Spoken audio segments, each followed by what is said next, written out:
Hey guys, tonight we step into the ragged boots of a pirate at sea. Not the dashing, rum-swigging kind you see in movies, but the exhausted, half-starved, always wet kind who's just trying to survive the night. You're standing on the deck as the sun begins to slip into the sea, like it's trying to escape this ship faster than you can.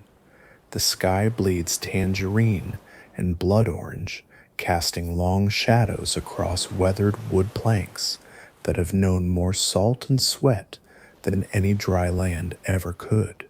Your boots are damp again. They've been damp since you can't remember when.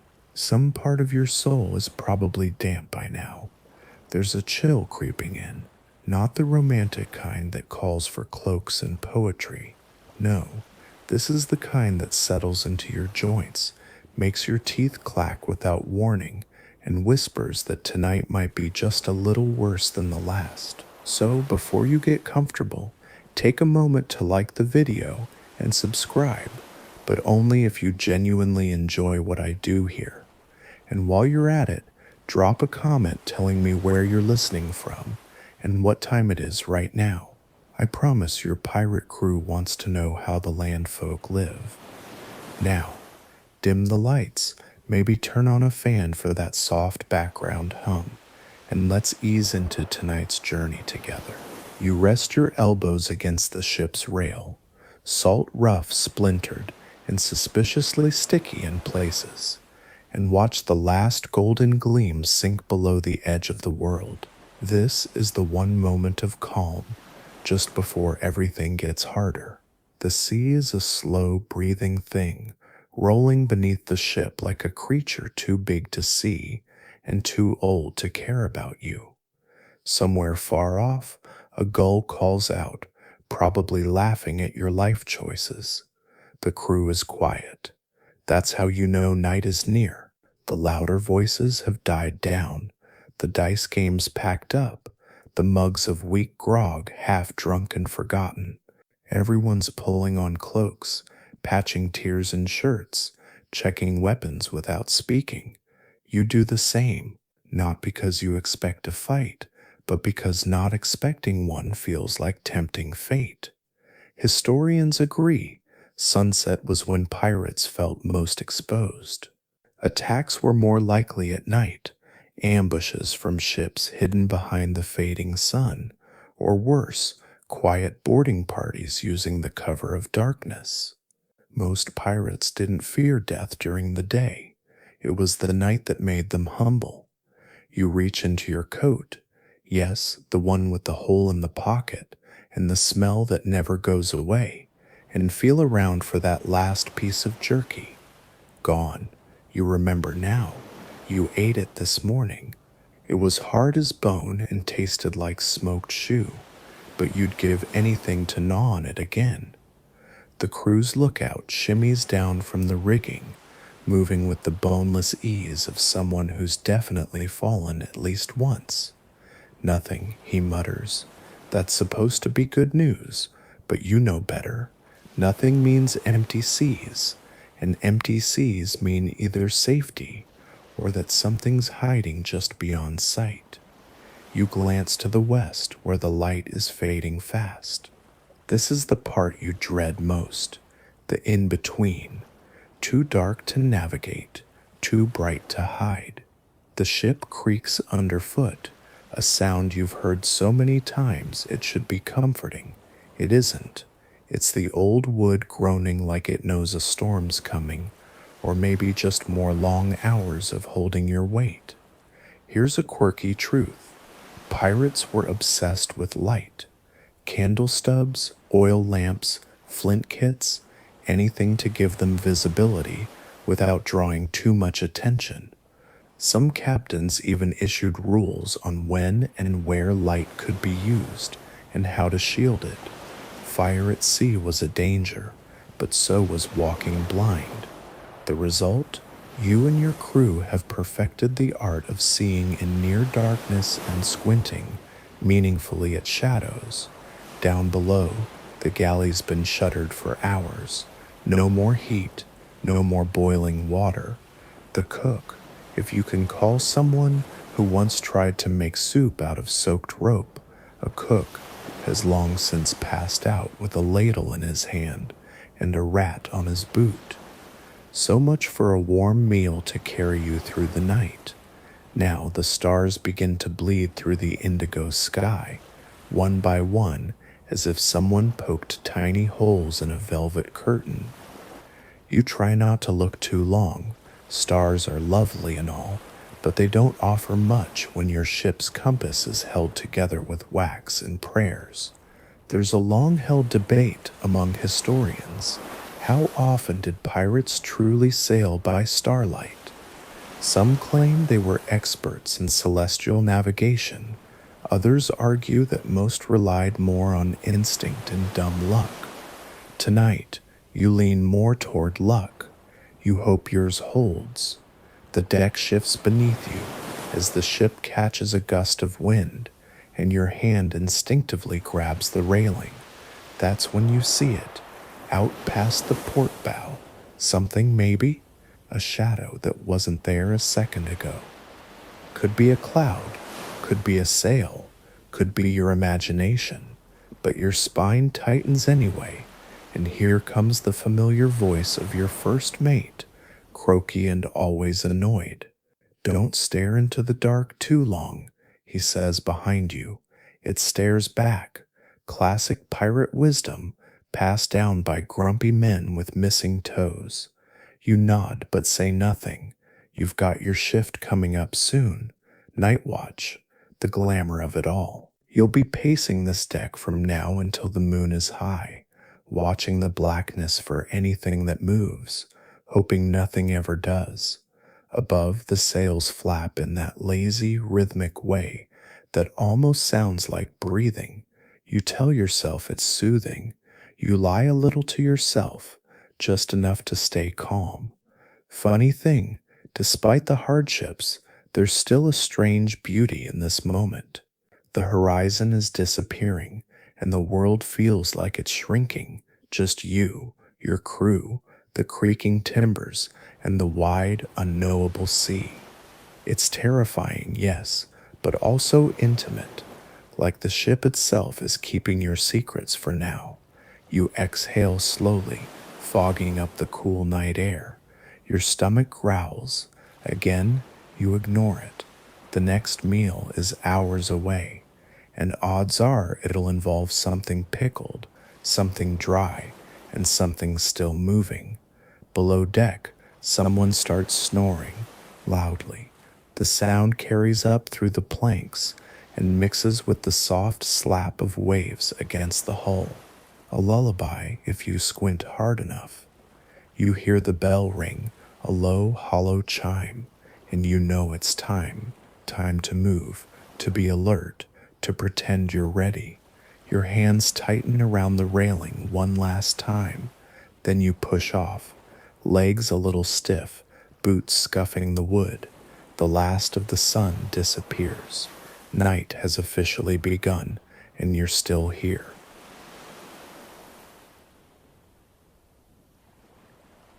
The first thing you notice isn't the dark, it's the cold. It sneaks up on you like a thief, slow and subtle. At first, just a whisper of chill around your ankles. Then it creeps up your legs, slips beneath your shirt, slides down the back of your neck until it feels like the sea itself has taken up residence inside your bones. You're shivering before you even realize you've started. You shift your weight, trying to rub some life back into your hands. Your fingers are stiff. Your breath curls in soft white plumes, immediately whipped away by the breeze. The deck beneath your boots, which still carries the faintest memory of the day's sun, is cooling fast. The heat is going, slipping away minute by minute, and once it's gone, it won't come back until dawn. Nobody tells you about this part of pirate life, the freezing nights. The way your teeth start clicking like castanets without warning. The way the cold gnaws at you, worse than hunger ever could. You thought pirates were all about sunburns and salty breezes, didn't you? Yeah. No. Welcome to reality. A figure paces the opposite side of the deck. Jones, or at least what's left of him. He's wrapped in what might have once been a coat, but now looks more like a collection of damp rags stitched together by someone with terrible eyesight. His beard is wild, his nose red with cold, his arms folded tight against his chest. You nod at him. He nods back. Words are a luxury you can't afford right now. Save your breath. Here's your historical fact for the evening. Most pirate ships didn't carry cold weather gear at all. No cozy blankets, no waterproof cloaks. If you had a coat, it was probably something you stole. If not, you made do with whatever you could find. Extra shirts, layers of sailcloth, literal handfuls of seaweed stuffed into your sleeves. Not exactly the height of maritime fashion. You pace back and forth, slow, steady. Each footstep is a little slap of damp leather on damp wood. Your breath rattles in your throat. Every time the wind shifts, it cuts through you like broken glass. It's the kind of cold that makes your bones feel hollow. Jones clears his throat, a low, gravelly sound that could mean I'm freezing or I'm dying, but you figure he'll let you know if it's the latter. Too quiet, he mutters. He's right. Even the sea is quiet tonight. No big waves, no spray, just the soft slap of water against the hull, the occasional creak of rigging above, and the endless sigh of the wind. It's unnerving. The ocean, usually alive with noise, feels like it's holding its breath. You stop walking just for a second and let yourself really feel it.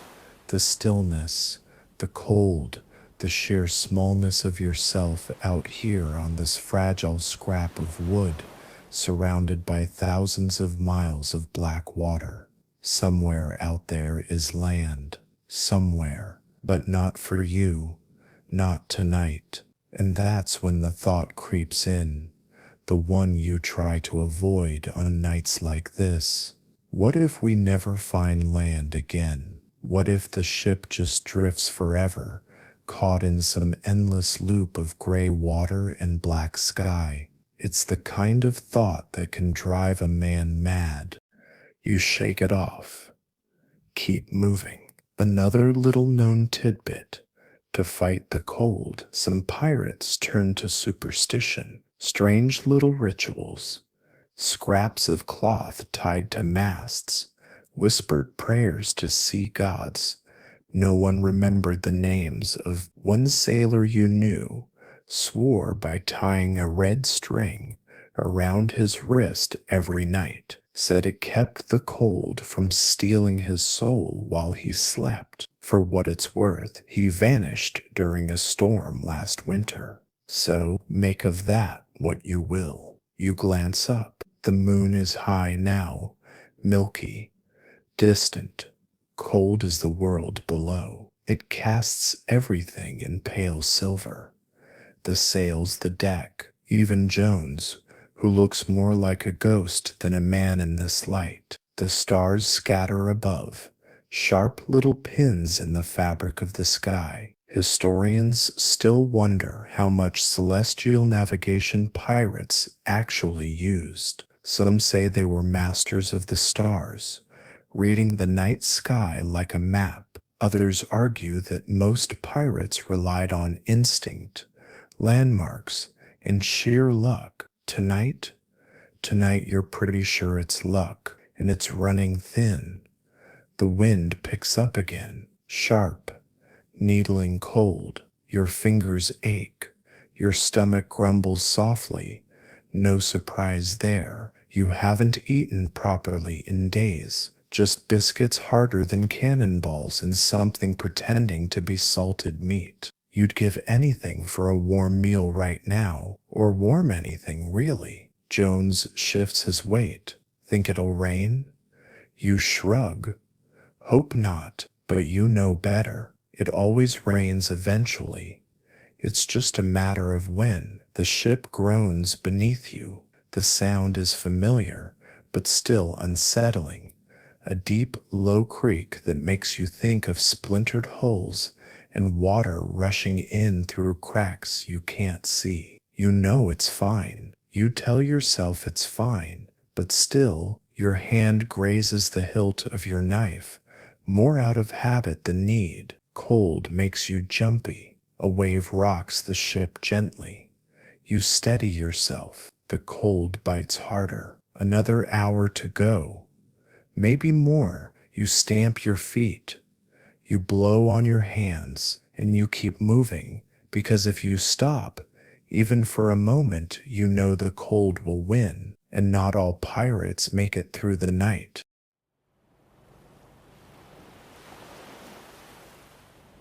Your shift drags on, the night deepening into that unsettling in-between hour, where time feels stretched thin and reality itself goes soft around the edges. You don't know exactly what time it is. Pirate ships don't exactly come with clocks, but your body knows. This is the hour when everything gets harder, the hour of the night watch. You pull your coat tighter, not that it does much, and keep pacing the deck, one foot, then the other. The wood creaks beneath you, the sea whispers below, and every now and then the wind shivers through the rigging above, making the ropes sway like ghostly snakes. You rub your hands together. Your knuckles are cracked, fingertips numb. Your breath fogs the air, then vanishes. It's quiet, too quiet. Jones has gone below, his shift done, leaving you alone with the cold, the dark, and your own thoughts, which frankly are not great company at the moment. Here's the thing they don't tell you. Being a pirate isn't all about cannon fire and treasure maps. It's about the waiting, the long, endless stretches where nothing happens, where you're left to your own restless mind and the creaks of the ship, where boredom and fear mingle until you're not sure which is worse. Your eyes keep drifting to the black horizon, searching for what? You're not even sure. Another ship? A speck of light? Something? Anything. But the sea is a black mirror, reflecting nothing but sky and stars, and the occasional glint of moonlight on a restless wave. This right here is why pirates feared the night, not just because of what might be out there, but because of what wasn't. The nothingness, the vast, uncaring stretch of ocean that made you feel smaller than the tiniest plank beneath your feet. A creak behind you. You whirl too fast, too loud, but it's nothing. Just a rope shifting in the wind. You let out a breath you didn't realize you were holding. Here's your historical fact. Pirate ships ran night watches religiously. Some divided the crew into 3 or 4 watches, so the ship was never left unattended. Not for a moment. A night without a proper watch wasn't just dangerous. It was practically suicide. Surprise attacks, sudden storms, drifting into rocks, all of it could happen in the dark. And if no one was looking, you'd wake up in the water. If you woke up at all, you take a few more steps, arms crossed, mind drifting. There's a rhythm to this. Step, breathe, scan the horizon. Step, breathe, rub your frozen hands, and then the thoughts creep in. What if another ship is out there, just beyond the reach of your vision? Pirates weren't the only predators in these waters. There were navies, There were privateers. There were other pirates, sometimes worse than the Navy, because at least with the Navy, you'd get a hanging. With pirates, well, let's just say you don't want to find out. And then, of course, there's the sea itself, always the sea. Even on the calmest nights, it holds the power to turn on you in a heartbeat. Your stomach growls loudly. You grimace. Food. Right, there's never enough. Just stale biscuits, hard as rocks, and something vaguely meat-like that you try not to think about too hard. Hunger gnaws at you constantly, but at night it's worse. Night makes everything sharper. Lonely, you blink hard. You're getting sleepy now, and that's dangerous. You stamp your feet, shake your arms. You've seen what happens when sailors fall asleep on watch. Best case, you get whipped. Worst case, you all die. Here's a lesser known truth. Some pirate captains were fanatical about night watches. Captain Bartholomew Roberts, Black Bart, once flogged a man for falling asleep at his post. Not because he was cruel, though he probably was, but because out here, one man's mistake could mean the death of everyone aboard. The wind shifts again. A low moan rises from somewhere deep in the ship's belly, timbers settling, ropes tightening. It sounds like the ship itself is sighing. You tell yourself it's normal, that you've heard it 100 times, but still, the hairs on your arms stand up. Your mind drifts, as minds do when they're left alone too long. You think of home, not that you have much to call home anymore. You think of warm fires, of dry clothes, of actual bread. You think of how far away those things feel, how you don't even know if they exist for you anymore. Historians still wonder, what made pirates stay? What made men endure this kind of life? Cold, hunger, danger, when they could have theoretically gone elsewhere. Some say it was greed, others say it was freedom, the lure of a life without kings or masters. But the real truth, no one knows for sure. Maybe even the pirates didn't know. The ship tilts gently, catching a small swell. You adjust your stance automatically. You're used to it by now. The endless motion of the sea, like a living thing that never ever stops moving. A gull cries somewhere in the dark, probably circling, probably laughing. Even the birds sound smug out here. The stars are brighter now, sharp against the inky sky. You glance up. Orion's belt, the seven sisters, the moon, pale and pitiless. For a moment, you let your eyes rest there, on the sky instead of the sea.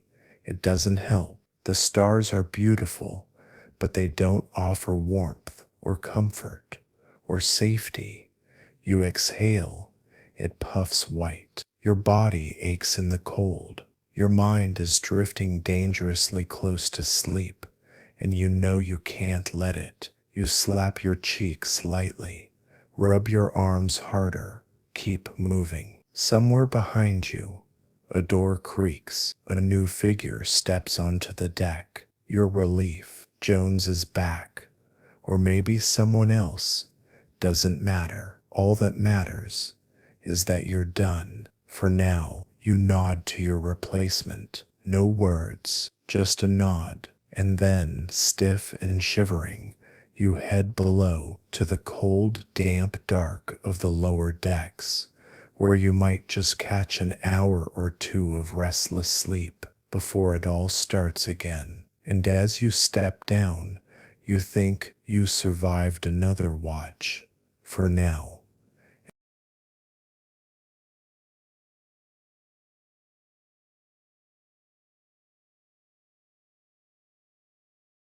The lower deck welcomes you the way a damp grave might musty, breathless, cold. The wood is slick underfoot.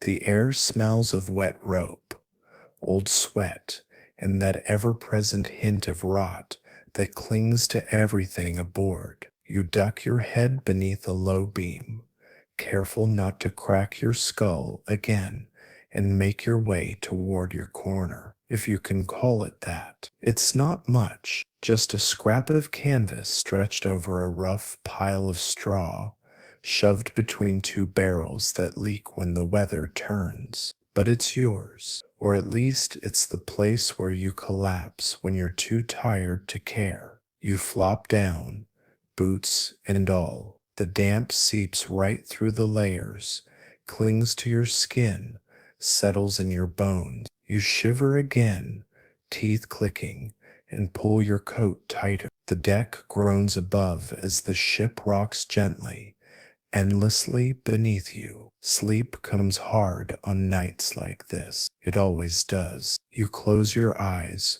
willing your breathing to slow. The sounds of the ship are a lullaby of sorts. The creak of timbers, the slap of waves against the hull, the occasional cough or muttered curse from one of the other men sprawled nearby. You can't see them in the dark, but you can feel them, human shapes in the gloom, each fighting their own battles against cold hunger and exhaustion. And here's your fact of the night. Pirates didn't really have beds. Most slept wherever they could find space on deck, in hammocks if they were lucky, on bare boards if they weren't. Privacy? Forget it. Modesty? Not a chance. You lived, ate, and slept crammed in so close you could hear the man beside you breathing in his sleep. And yes, someone snoring loudly. It's oddly comforting in a way, a reminder that for now, at least, you're not alone in this madness. Your stomach growls again. Of course it does. You think briefly about the hardtack stored somewhere near the galley, those rock-hard biscuits crawling with weevils. You don't even flinch at the thought of bugs anymore. Protein is protein, right? You shift, trying to find a position that doesn't press against bruises you didn't even know you had. The canvas digs into your ribs. Your feet are still cold, toes numb.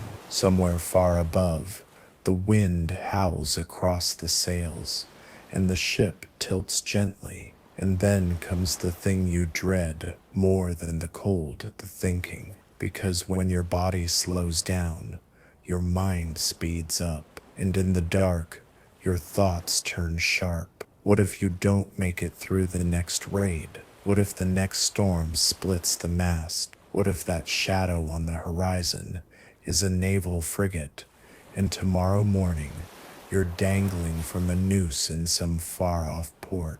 You squeeze your eyes shut, try to focus on the sound of breathing, yours, the others, the creaking of the wood. Here's a lesser-known detail.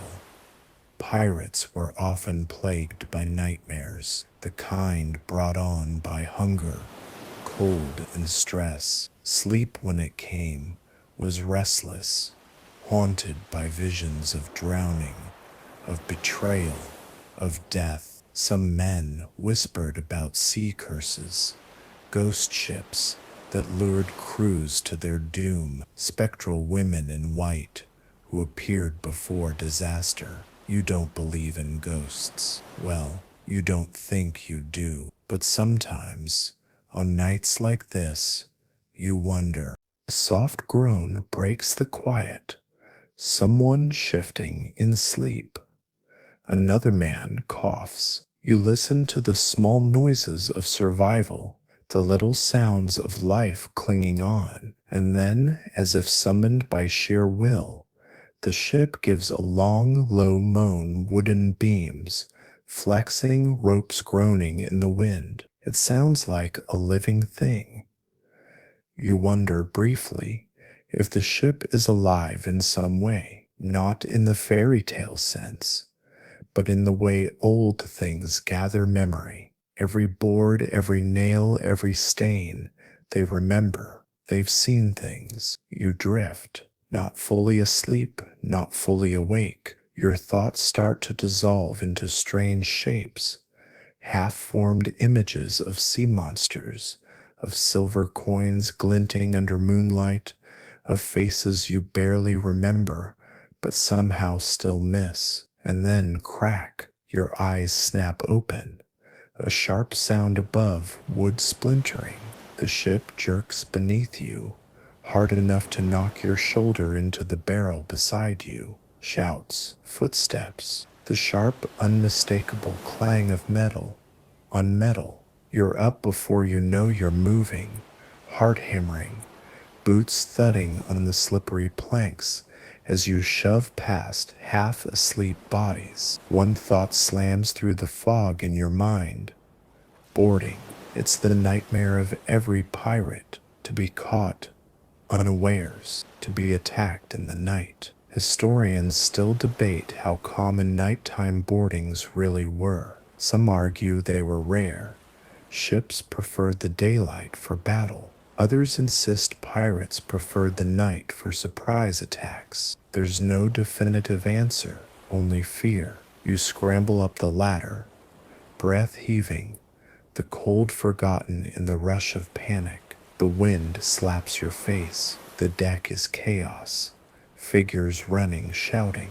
Someone yells, "Sail." Another voice curses. Your eyes sweep the dark horizon there. A shape, low, fast-moving.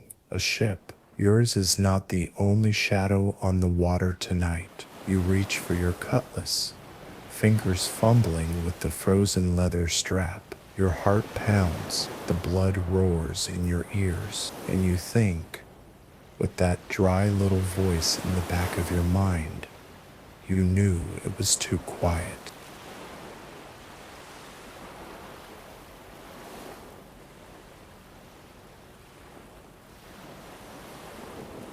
The deck is a blur of motion, half-lit figures shouting orders, boots slapping wet planks, the snap of canvas as the wind seizes the sails. Your breath comes fast, clouding the air as you yank your cutlass free. The cold is gone now, replaced by something sharper, adrenaline, fear, that raw edge of survival that burns through fatigue like a spark on dry tinder. You can't see the ship clearly yet, but you know it's there, a shadow darker than the sea, moving fast, and every second it gets closer. Your captain appears like some half-mad ghost, hair whipping around his face, voice like gravel. "To arms," he bellows. "Wake the rest."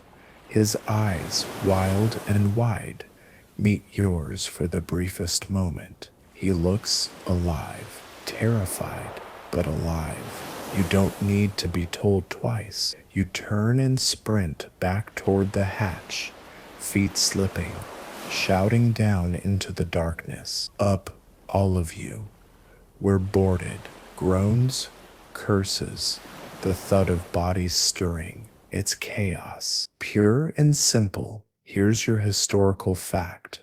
Surprise attacks were one of the deadliest threats at sea. Some ships kept constant watches, rotating every few hours, but exhaustion was a cruel mistress. All it took was one gap, one half-asleep lookout, for death to arrive without warning, and death rarely knocked politely. Men scramble up behind you, weapons in hand, some clutching cutlasses, others with pistols, others with whatever they could grab, hammers, belaying pins, even broken chair legs. It doesn't matter.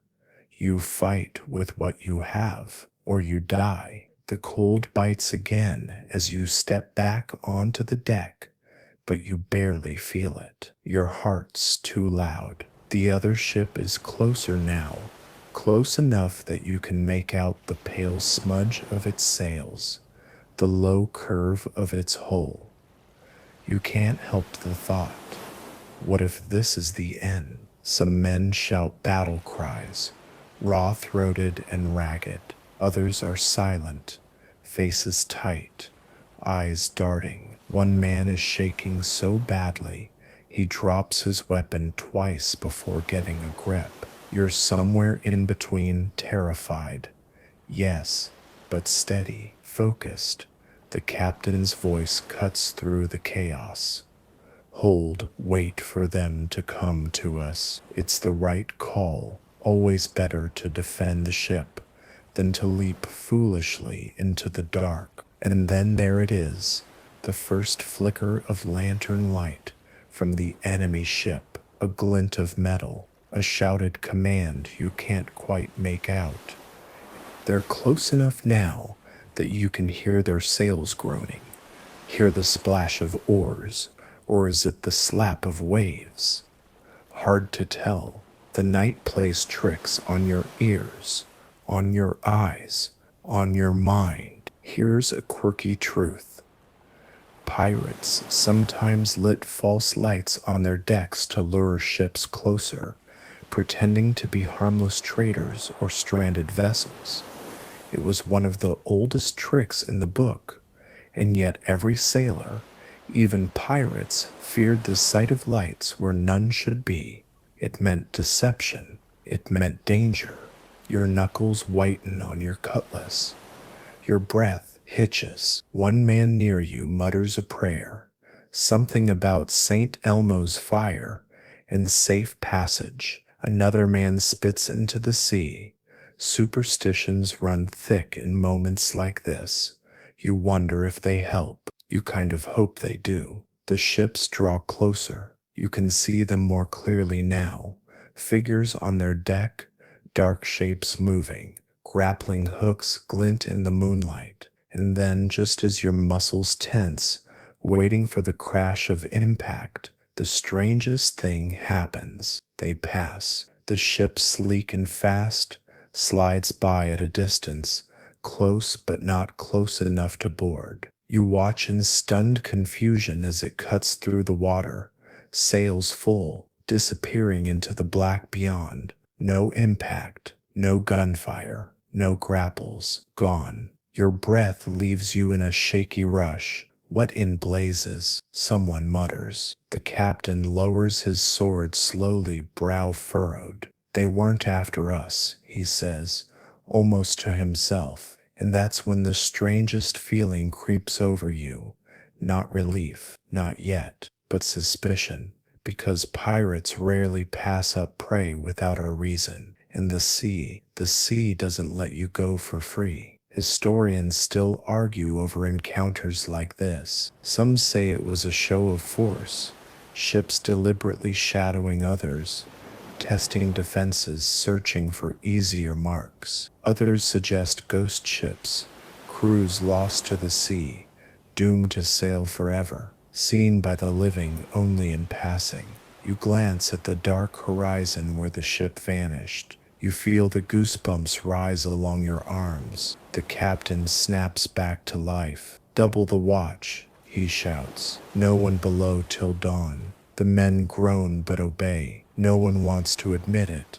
But the fear is thick now. The ship that wasn't. The attack that didn't come. It's worse, somehow, than open battle. The uncertainty, the unknown. You resume your post. You can't even feel your legs anymore. Cold, exhaustion, and adrenaline blending into one pulsing haze. But you stay. You watch. The wind moans across the deck. The sea glimmers, black and silver. Somewhere in the distance, a gull cries, otherwise silence. You don't know what that ship was. You don't know why it spared you. But deep down, you know this isn't over. Out here, nothing is ever truly over.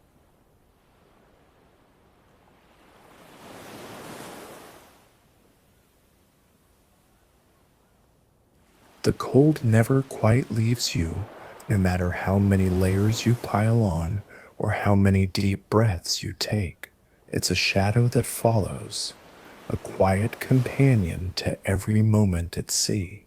The boring as dawn creeps slowly into the sky, the temperature drops even further, stealing warmth from your bones with ruthless persistence.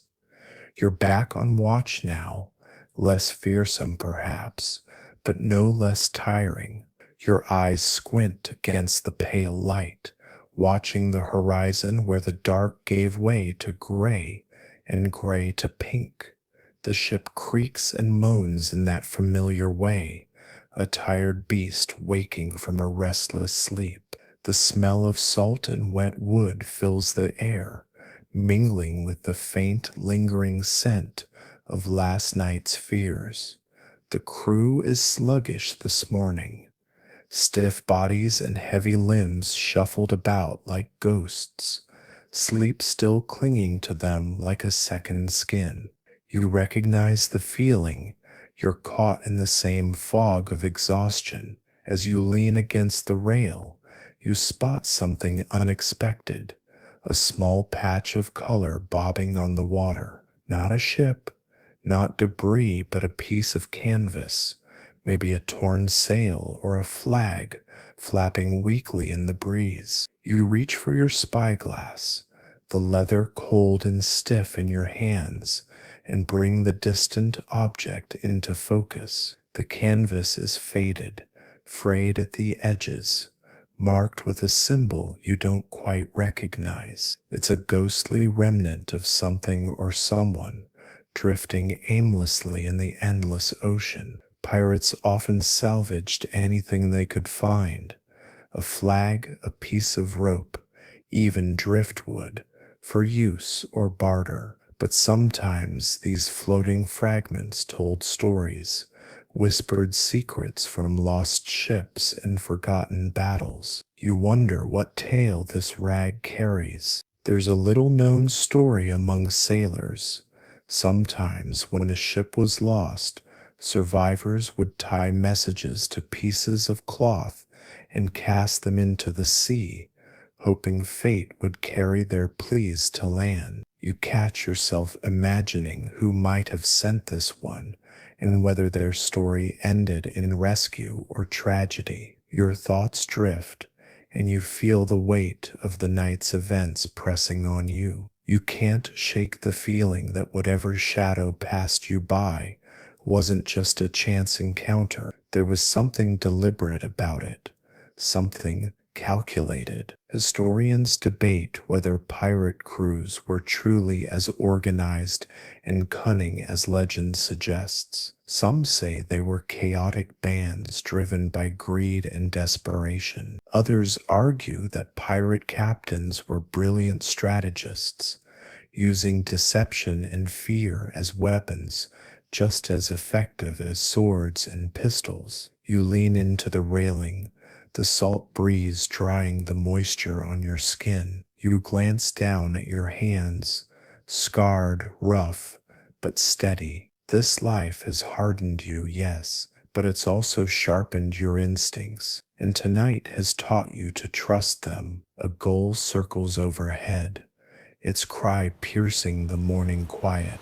You watch it soar, a lone sentinel above the endless sea. You wonder how many others have stood where you stand now, caught between hope and fear, between the promise of dawn and the memory of night's terrors. The sun finally breaches the horizon, spilling gold across the waves and washing the deck in warm light. It feels like a small victory. For a moment, you close your eyes and let the sun's warmth seep into your bones. Tomorrow, the night will come again, and so will the cold, the fear, and the endless watch. But for now, you breathe in the morning air, and you live. And the day stretches on with the sluggish pace of a man nursing a hangover, which, given your constant lack of sleep and questionable diet, might as well be your permanent state. The sun climbs higher, beating down with a fierce glare that contrasts sharply with the bitter cold that has just left your bones. Sweat beads at your brow even as a salty breeze cools your skin. It's a strange balance, scorching sun and chill wind, like the sea itself can't decide how to treat you. You find yourself on the quarterdeck, where the captain holds court, issuing orders with the kind of gruff authority that commands grudging respect. The crew moves like a swarm of ants, responding to each barked instruction with practiced efficiency. Despite the chaos, there's an odd rhythm to it, a dance of survival where every step counts. As you watch the men haul ropes, patch sails, and swab the decks, your mind drifts back to the night's events. The ghost ship, the close call, the adrenaline still buzzing faintly in your veins. It all feels a bit like a bad dream, but one that you can't quite shake. Pirate ships were surprisingly well organized. Despite their reputation as lawless rogues, many crews operated under strict codes, with clear rules about everything from division of loot to conduct during battle. The captain's word was law, but even he answered to the crew, especially when it came to major decisions. Democracy, pirate style. You pick at a frayed rope, fingers rough and calloused, and notice how even the simplest tools have stories etched into their fibers. Each knot tied is a lesson learned, a battle survived, a day made through grit and stubbornness. Here's a quirky detail.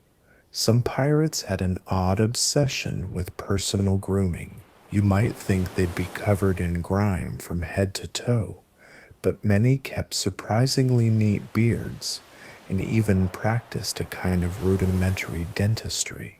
A fresh tooth could mean the difference between a swift death from infection and a long, grueling life at sea. You smirk at the thought, pirates flossing with bits of sailcloth. The idea is ridiculous enough to distract you from the day's toil for a moment. But the weight of uncertainty returns. What lies beyond the horizon?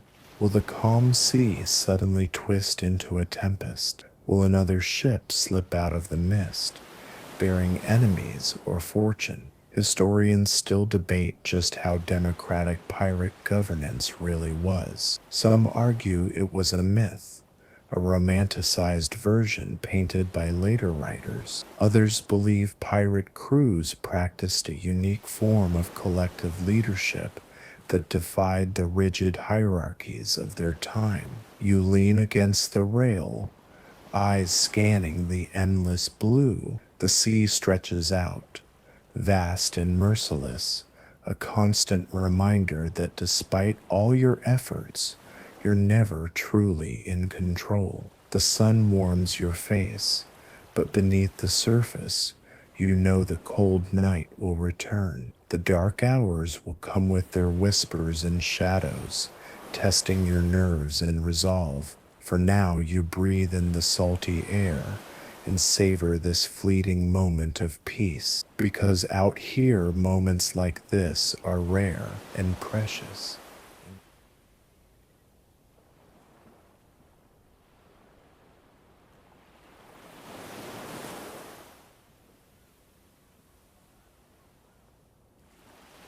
The sun dips low again, painting the sky with shades of bruised purple and molten gold. The warm glow feels like a brief reprieve, a reminder that day still holds some power, even out here where the sea claims everything else. You stand on the deck, watching the horizon blur as twilight pulls its curtain across the world.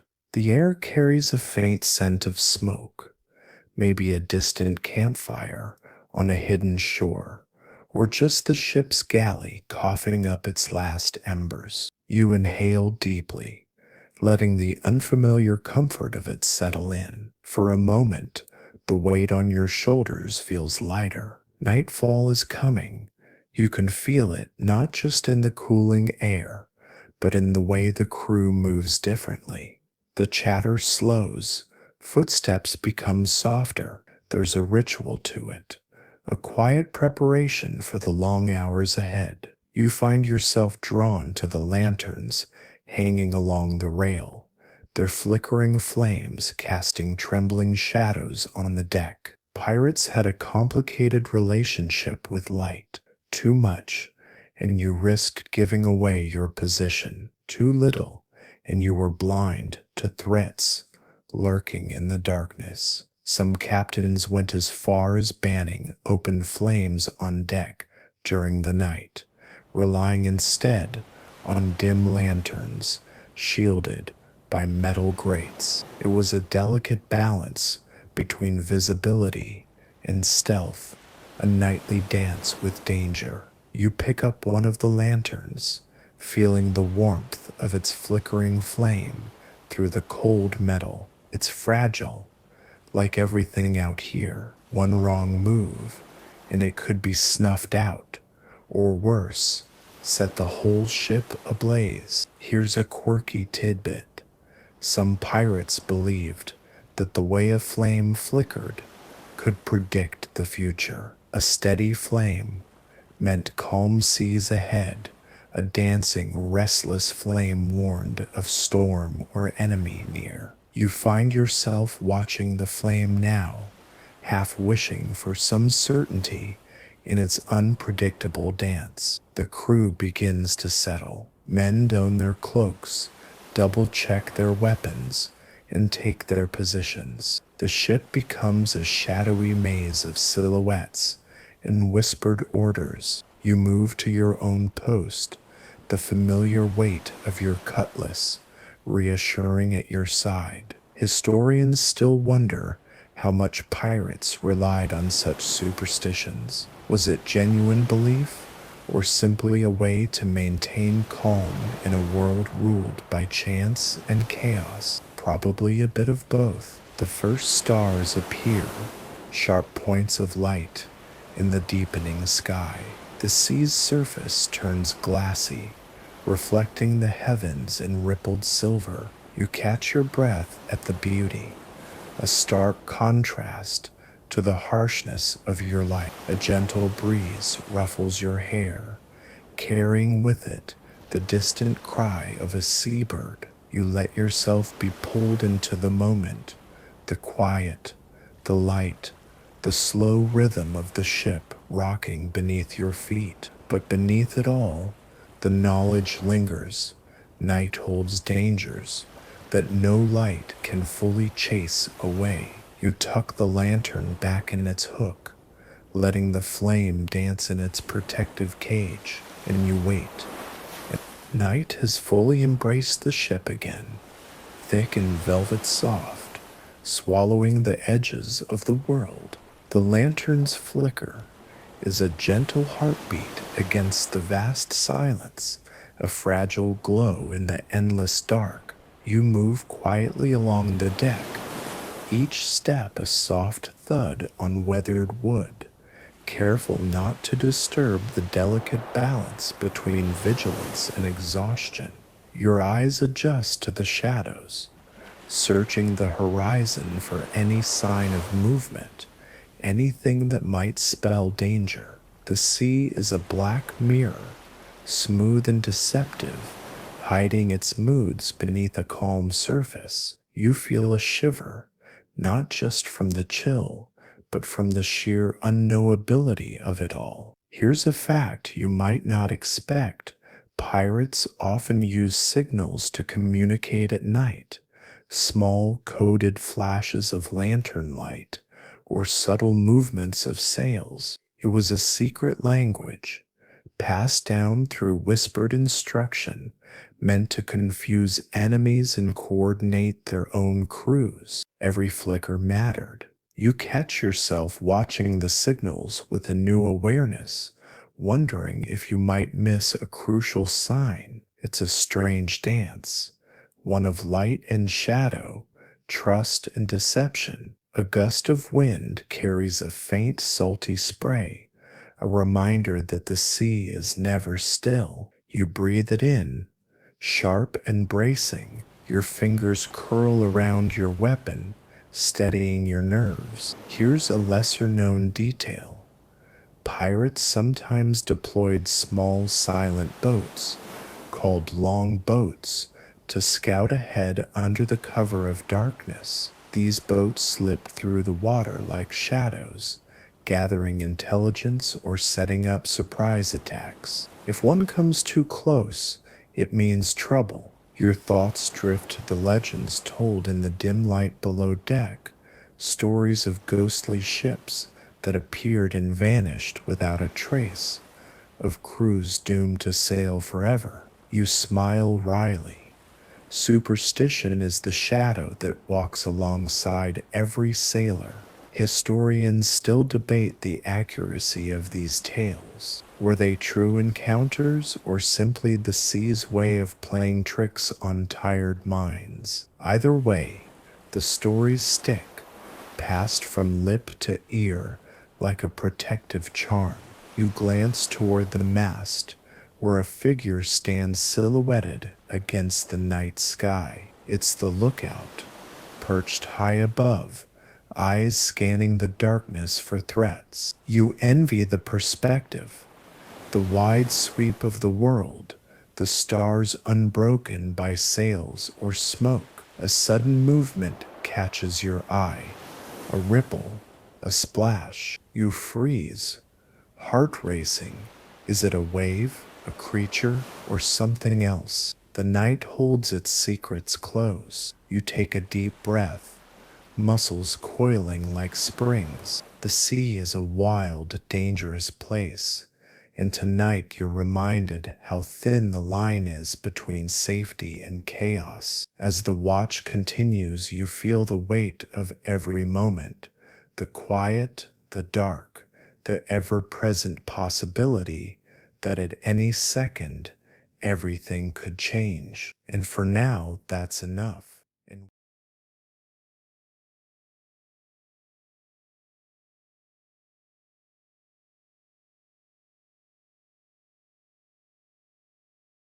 the chill in the air sharpens as the night deepens, wrapping itself around you like a second skin, heavier and more insistent than before. Your breath puffs in small clouds that vanish quickly, swallowed by the sea breeze. The deck beneath your boots feels slick and cold, slicker than usual from the night's moisture, reminding you how little comfort there is aboard a ship like this. You run your hands along the rough wood of the railing, fingers tracing the familiar grooves and splinters. There's a strange comfort in these textures, the only constant in a world defined by unpredictability. You lean into the cold, steadying yourself against the roll of the waves. A quiet murmuring drifts from below deck, the low hum of restless sailors, some coughing, others whispering prayers or curses, all caught between exhaustion and fear. Sleep is elusive. When it comes, it's patchy and uneasy, interrupted by dreams full of shadows and crashing waves. Here's a historical fact to hold on to. Pirates' diets were notoriously poor, often limited to salted meat and hard biscuits that could chip a tooth. Fresh food was a luxury, and scurvy, a disease caused by vitamin C deficiency, was the ever-present specter. It weakened crews, sometimes fatally, leaving men too weak to stand, let alone fight. But here's a quirky detail. Some pirates believed that chewing on spruce tree needles or drinking citrus juices could ward off scurvy. These remedies were hit or miss, but the belief persisted, handed down in whispered advice and shaky hands. You find yourself running a finger along the hilt of your cutlass, thinking about the strange mix of superstition, science, and sheer stubbornness that kept these men alive. The sea's rhythm pulses beneath you, a steady heartbeat that lulls and unsettles all at once. You shift your weight, eyes darting toward the horizon, where the first hints of dawn tease the sky with pale blue. The ship creaks, a reminder that every plank, every rope, every nail is fighting against time and tide. The very bones of this vessel have stories etched deep into their grain. Historians still wonder about the true daily lives of pirates. How much myth and legend has clouded the reality? Was it constant hardship or moments of camaraderie? Desperation or daring freedom? Probably all of it. You breathe in the salty air, feeling the cold tug at your skin one last time before morning. You're tired, bone weary, but still here, still standing, still alive.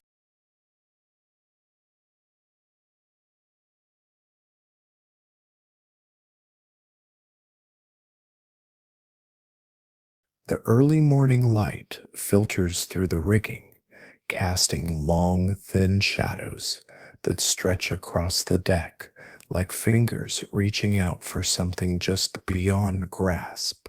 The air is thick with the smell of salt, sweat, and the faintest hint of something burning, probably a kettle left too long on the galley stove. It's a strange kind of peace, this moment between night and day, where the world feels caught in a delicate balance, neither fully awake nor still dreaming.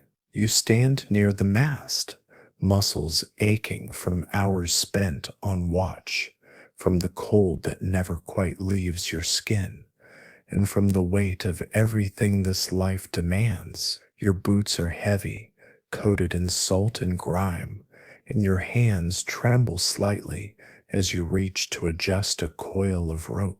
The coarse fibers scrape against your fingers, a reminder that nothing here is soft or forgiving. The crew begins to stir, groggy voices mingle with the creaking of the ship and the gentle slap of waves against the hull. Men stretch, yawn, and rub their eyes, some limping from old wounds, others nursing the fresh aches of battle and hard labor. There's a strange camaraderie in the shared weariness, a silent acknowledgement that you're all in this together, bound by the endless sea and the fragile hope of survival. Food is scarce, and the smell of the galley is weak at best. Hardtack, the rock-hard biscuits that have become a cruel staple, sit in barrels near the cooking fire. You bite into one, the dry crunch scraping the inside of your mouth,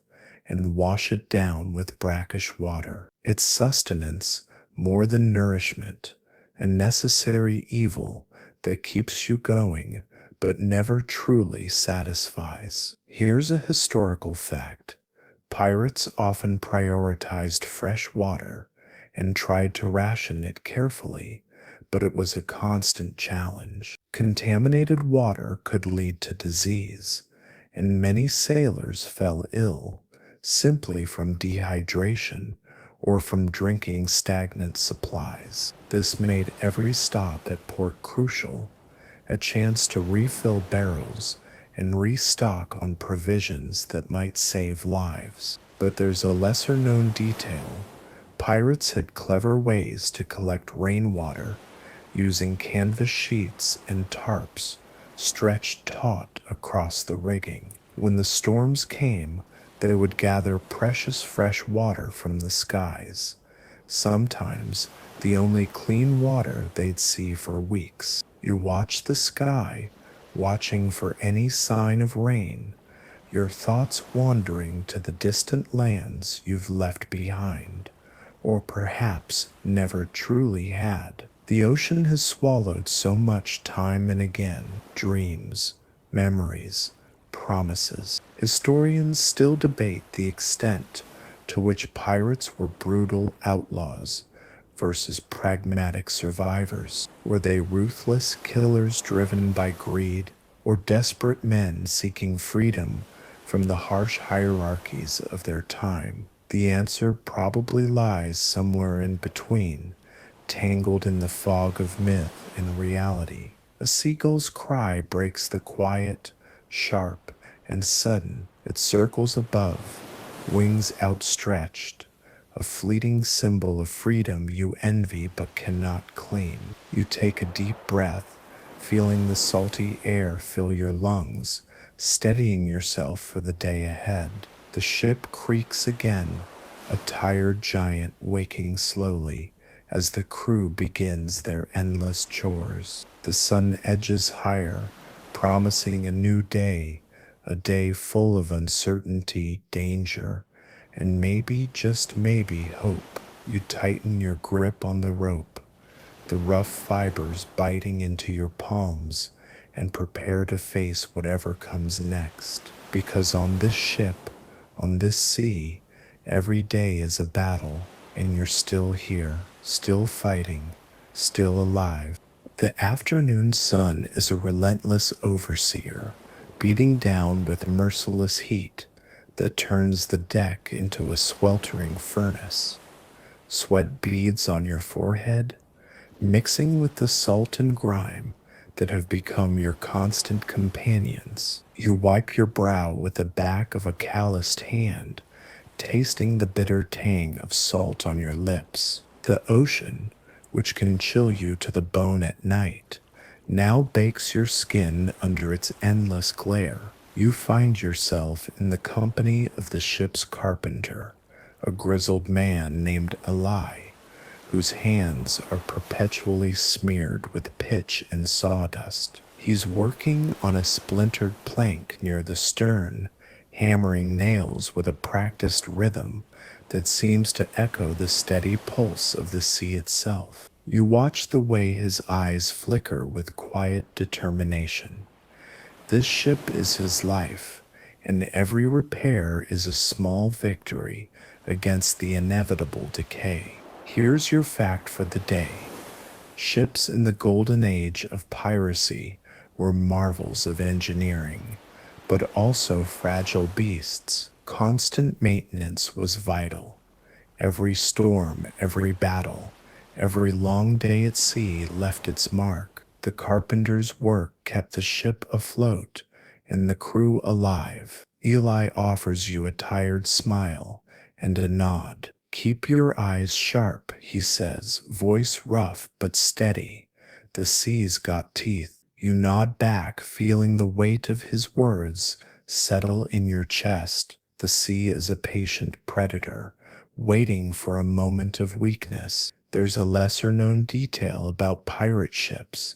Many carried hidden compartments or false bottoms in their holds, places to stash loot or contraband away from prying eyes, especially useful when rival pirates or naval officers came aboard. Some of these secret spots were so well concealed that even crew members didn't know about them, adding layers of mystery and mistrust within the tight quarters. You wonder if Eli knows the secrets of this ship. Does the carpenter guard any of these hidden spaces, or has he simply accepted the endless grind of wood and iron as enough mystery for one life? Historians still debate how much trust existed among pirate crews. While they had codes and votes, suspicion and betrayal were never far beneath the surface. After all, a pirate's greatest enemy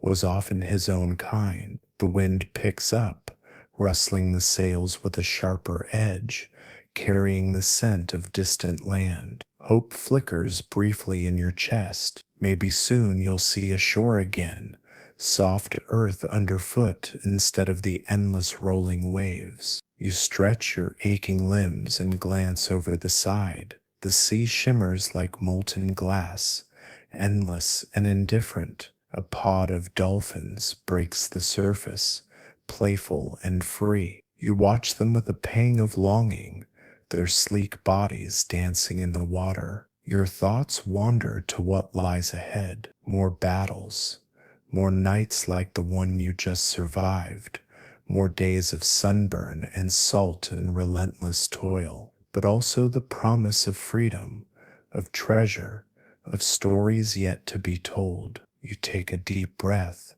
filling your lungs with the sharp, salty air. The ship creaks beneath your feet, alive and restless. You grip the railing, steadying yourself, because the life of a pirate is a fragile, burning thing, beautiful and brutal in equal measure, and you wouldn't trade it for anything.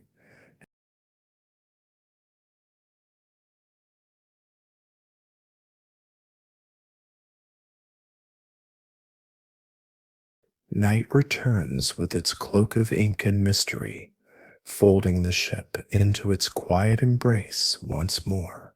The stars glitter above, distant and indifferent, scattered like diamonds across the velvet sky. You stand near the bow, the cold biting through your worn coat, but the weight of the night feels different tonight, heavier, almost expectant. The crew is quieter now, movements slowed by fatigue and the lingering shadows of yesterday's close call. Lanterns glow softly, casting pools of light that ripple with the ship's gentle sway. The world feels suspended in time, caught between breath and silence. You run a hand along the cold steel of your cutlass, the familiar weight grounding you. The night watch is a time of stories and superstitions, whispered in the dark to keep fear at bay. You lean against the railing, eyes tracing the horizon's edge, where sea and sky blur into a seamless void. Here's a fact worth remembering. Many pirates believed in omens, signs in the stars, the flight of birds, the shape of clouds. A black cat crossing the deck could mean death, a green flash at sunset, a warning of storms. These beliefs weren't just superstition, they were the crew's way of making sense of a chaotic world. You shiver, whether from cold or something else you can't name. The sea seems to breathe beneath you, alive with secrets.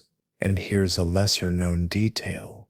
Some pirates carried talismans or charms, coins, bones, carved wood, thought to protect them from harm.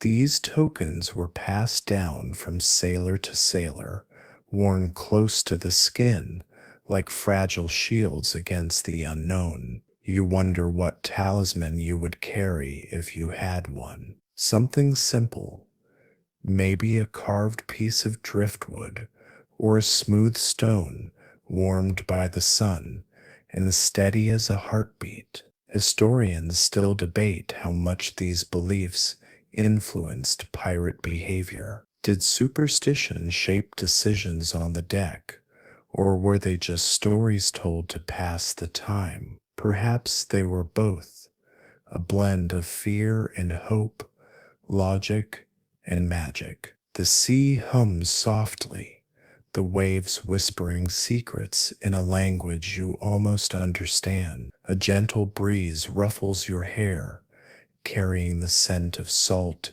and distant rain. You close your eyes for a moment, letting the night wash over you. The ship rocks gently beneath your feet, a cradle rocking you closer to dreams. And despite everything, you feel a fragile peace. For now, the night deepens, wrapping the ship in a thick, almost tangible silence.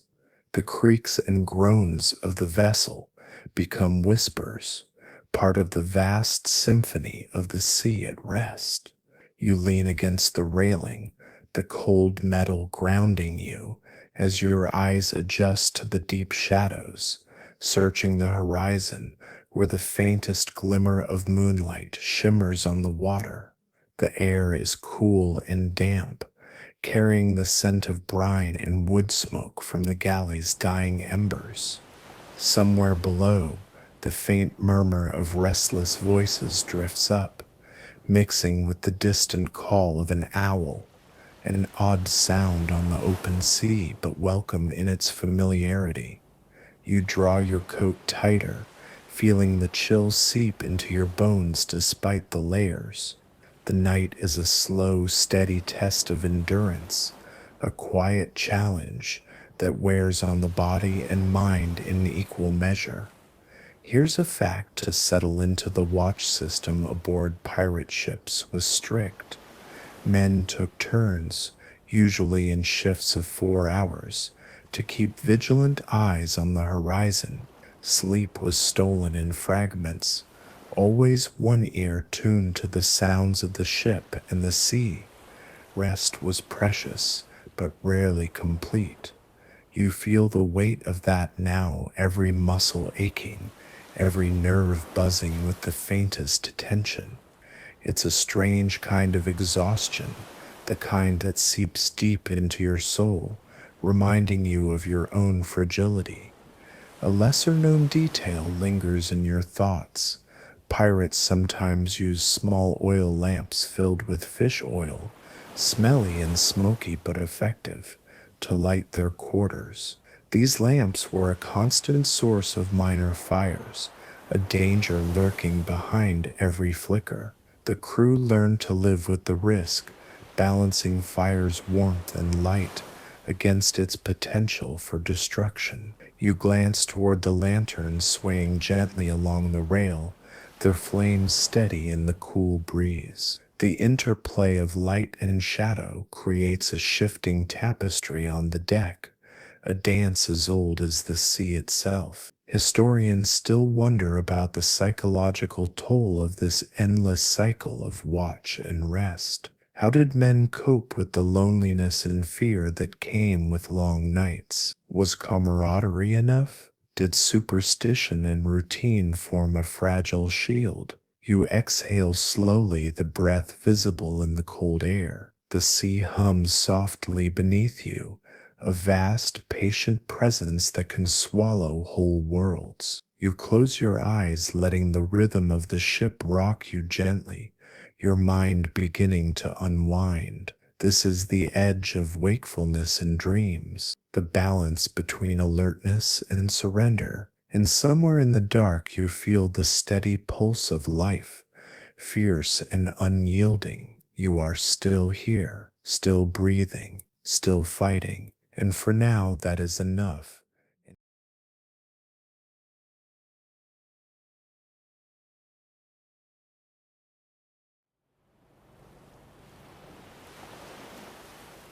The first faint light of dawn teases the horizon, casting a pale glow that softens the edges of the endless ocean. The night's shadows retreat slowly, reluctant but inevitable, replaced by the gentle warmth of a new day. You stand at the prow, watching the sky blush with soft pinks and golds, the sea shimmering like a mirror waking from a dream. The ship creaks quietly beneath your feet, a tired but steadfast companion on this endless journey. Around you, the crew begins to stir, groggy voices rising, the scrape of boots on wood, the low murmur of men greeting another day survived. It's a small victory, this new dawn, one earned through grit and stubborn will. You inhale deeply, the salty air filling your lungs, mingling with the faint aroma of coffee, or maybe just burnt toast wafting from the galley. The world feels fragile and vast all at once, a place of beauty and danger intertwined. Here's a fact to hold close. Pirates often marked their days not by clocks or calendars, but by the rising and setting of the sun, the changing of the tides, and the phases of the moon. Time was fluid, measured by the rhythms of the sea rather than human invention. And here's a lesser known detail. Some pirate crews kept crude journals or logbooks, not just to record navigation, but to capture stories, tales of battles, betrayals, lost loves, and fleeting joys. These writings were precious, a way to hold on to humanity amidst the chaos. You imagine what your own journal might say if you ever dared write it. Would it tell of fear and hope, of friendship and loss, of moments stolen between the endless struggle to survive? Historians still debate how much these stories shaped the pirate mythos versus how much was later embellishment. But one thing is clear: behind every legend is a human heart, beating fiercely against the odds. The sea stretches before you, endless and wild, its secrets hidden beneath shifting waves. You feel the weight of your journey, the nights survived, the battles fought, the cold and heat endured. You close your eyes, letting the morning sun warm your face, and for a moment the vast uncertainty of this life softens. You are tired, yes, but alive, and in this moment, that is enough. The day unfolds slowly now, each moment stretching like the endless horizon before you. The sun has climbed high, painting the deck with stark shadows that shift as the ship rolls gently beneath your feet. Sweat trickles down your neck, mingling with the salt and grime that refuse to wash away no matter how often you scrub. You move through the cramped quarters, passing the crew as they attend to their tasks, mending sails, sharpening blades, whispering stories that feel as old as the sea itself. Their faces are a patchwork of exhaustion, hope, and hardened resolve. You catch snippets of laughter, quiet jokes exchanged between weary souls, moments of light in a harsh world. Here's a historical fact to hold on to.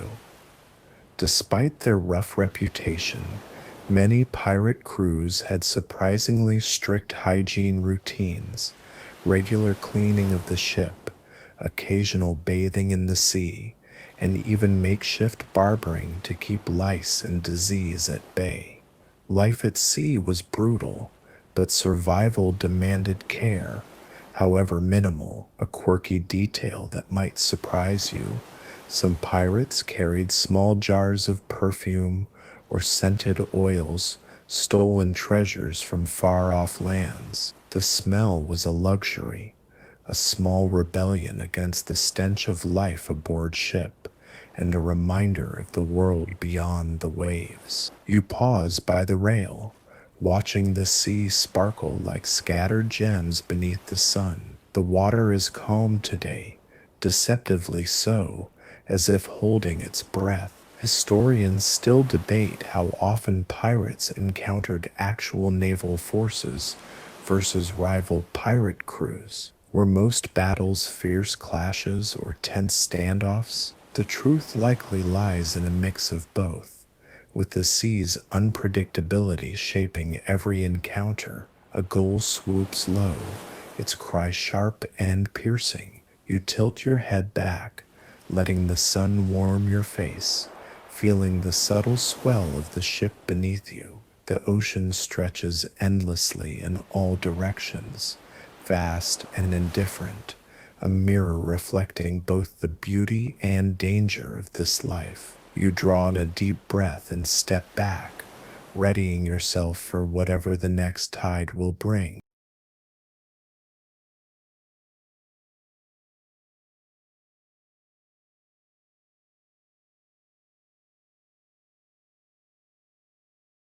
As the afternoon wanes, the light softens, turning from bright white to a golden amber that drapes over everything like a warm blanket. The ship hums with a quiet energy, the steady rhythm of ropes creaking, sails flapping lazily, and voices low but purposeful. You find a moment to sit near the wheel, the worn wood smooth beneath your fingers. The heat from the day lingers in the air, mixing with the salty breeze and the faint scent of tar and seaweed. You close your eyes briefly, letting the gentle rocking of the ship cradle you like a cradle's lullaby. It's an odd comfort in this unforgiving life. Here's a fact that often surprises. Pirates had their own form of insurance. Before a voyage, the crew would agree on shares and compensation in case of injury or death, a primitive social safety net that helped maintain morale and order. Far from the lawless rabble Hollywood makes them out to be, pirates were pragmatic about survival. A lesser-known tradition involved tattooing symbols on the body, anchors for hope, skulls for mortality, and sometimes secret marks known only to fellow pirates. Tattoos were badges of honor, warnings, and personal stories, all inked into skin. You run your fingers over an imaginary tattoo, feeling the connection to countless souls who lived and died beneath the same stars. The ocean's endless stretch feels less lonely knowing you are part of a chain linked through time. Historians still debate whether pirate tattoos were widespread or mostly the stuff of romantic legend. Whatever the truth, they symbolize the deeply personal identities forged on these ships, identities forged in fire, salt, and sea spray. The sky above begins to blush with the first hints of dusk. A thin crescent moon peeks out, pale and shy, promising the return of night's embrace. You breathe in the cooling air and prepare yourself. The dark hours will come again, bringing with them the shadows that test your every nerve. But for now, there is peace in the golden light, and in that peace, you find strength. The sun slips below the horizon, bleeding colors of deep orange and purple across the sky. The ship's silhouette grows dark and sharp against the fading light, and the air cools rapidly as dusk settles like a soft blanket over everything. The sounds of daytime chores fade into a quiet hum, replaced by the steady creak of rigging and the gentle slap of waves against the hull. You take a slow, steady breath, the salt air filling your lungs and settling your thoughts. The world feels like it's holding its breath along with you, waiting, watching. You can almost hear the sea whispering secrets just out of reach, a language older than any man alive. Here's a fact that might surprise you. Pirates often used coded flags to communicate, bright, colorful symbols that conveyed everything from warnings to secret messages. Each flag had a meaning, a story, a threat. The infamous Jolly Roger wasn't the only flag of fear.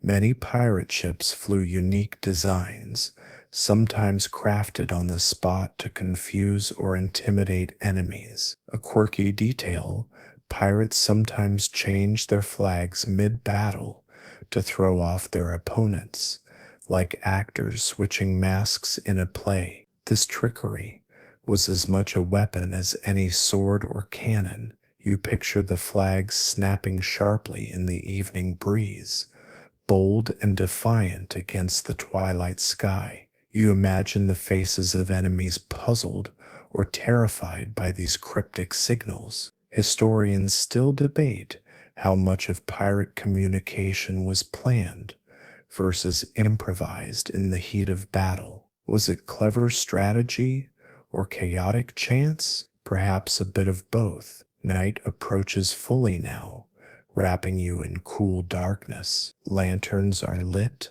their flames flickering like distant stars, casting dancing shadows on the weathered deck. You feel the familiar mix of fatigue and alertness settle over you, the constant companion of life on the edge.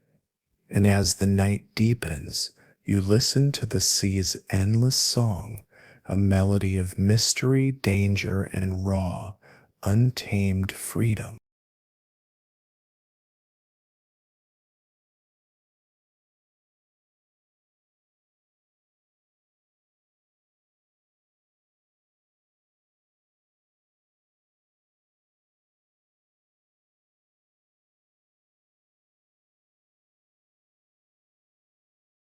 Night deepens around you like a thick velvet curtain, muffling the sounds of the ship and sea into a soft, steady heartbeat. The lantern's glow flickers in the gentle breeze, throwing long shadows that stretch and twist like ghosts across the deck.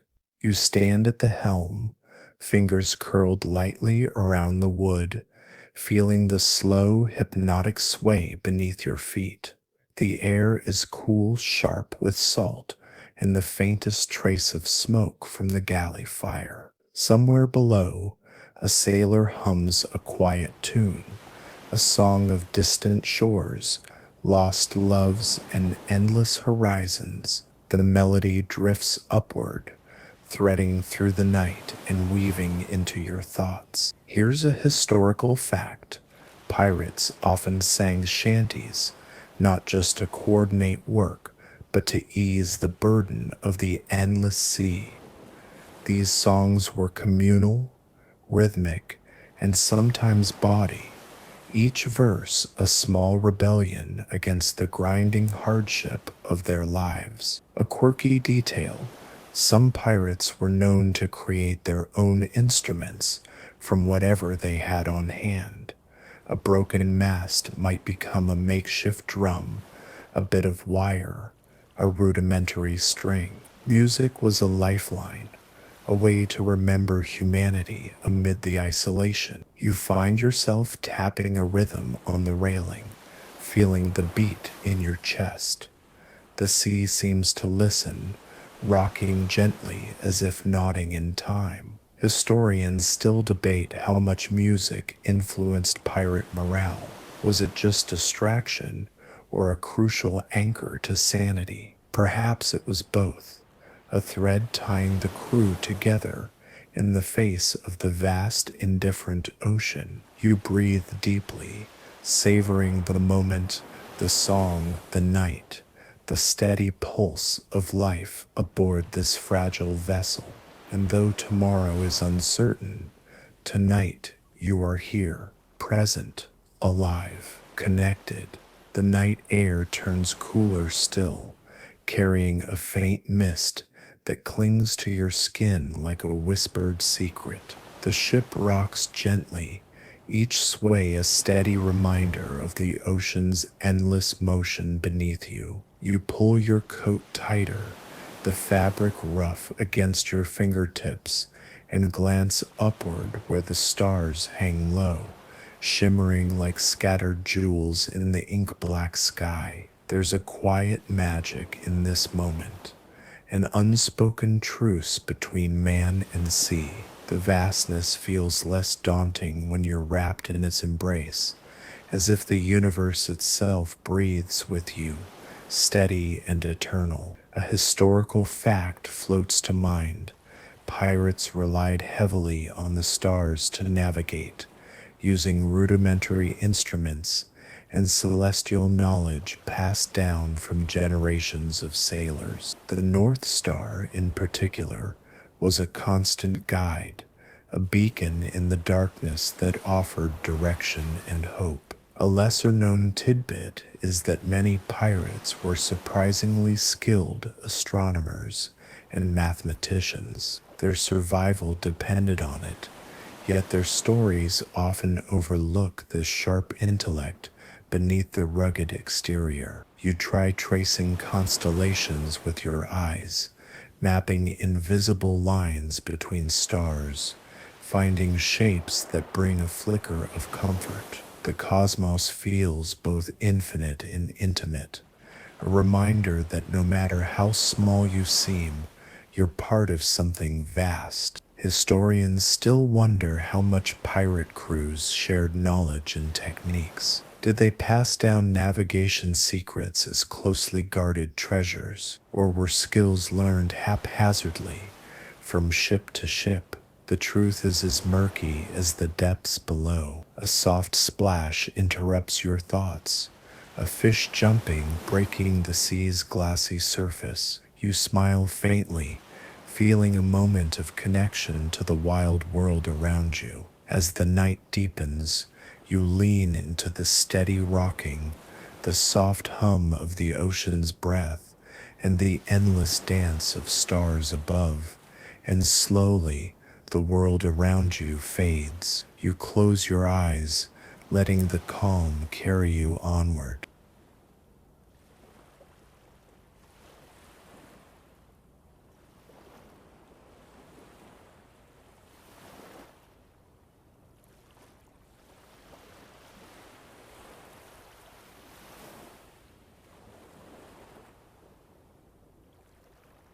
The sea breathes beneath you with a slow, steady rhythm, like a giant slumbering just below the surface. Each gentle swell lifts the ship, then lets it fall, rocking you softly as if coaxing you into a state somewhere between wakefulness and sleep. The air is cooler now, the night deep and full, wrapping everything in shadows that seem to move with their own secret life. You lean against the rail, fingertips tracing the rough grain of weathered wood, feeling its age and stories embedded in every splinter. Somewhere in the distance, a lantern flickers, its glow a warm punctuation in the endless dark. The faint creak of rigging, the low murmur of the restless crew below deck, all blend into a symphony of sounds that both soothe and stir a restless edge inside you. Out here, the vast silence is never truly silent. The ocean speaks in whispers, soft lapping waves, distant calls of nocturnal seabirds, the occasional splash of a curious fish breaking the surface. It's a language you've come to know, one full of secrets and warnings. Here's a historical fact. Pirates used a combination of practical skill and superstition to navigate these nighttime waters. Beyond their charts and compasses, they trusted in signs, a sudden chill in the air, the flight of birds, or the shimmer of phosphorescent plankton lighting the water like tiny stars. These glowing creatures could both enchant and frighten, making the sea seem alive with magic. A quirky detail. Some pirates believed that the glowing plankton were souls of lost sailors dancing beneath the waves. Whether a comfort or a chill, this belief added a spectral layer to their already mysterious world. You watch the water below, the bioluminescence pulsing softly with the ship's movement. It's hypnotic, a reminder that even in the darkest moments, light finds a way to shine. Historians still debate how much superstition influenced pirate life. Did it guide decisions or merely fill empty moments?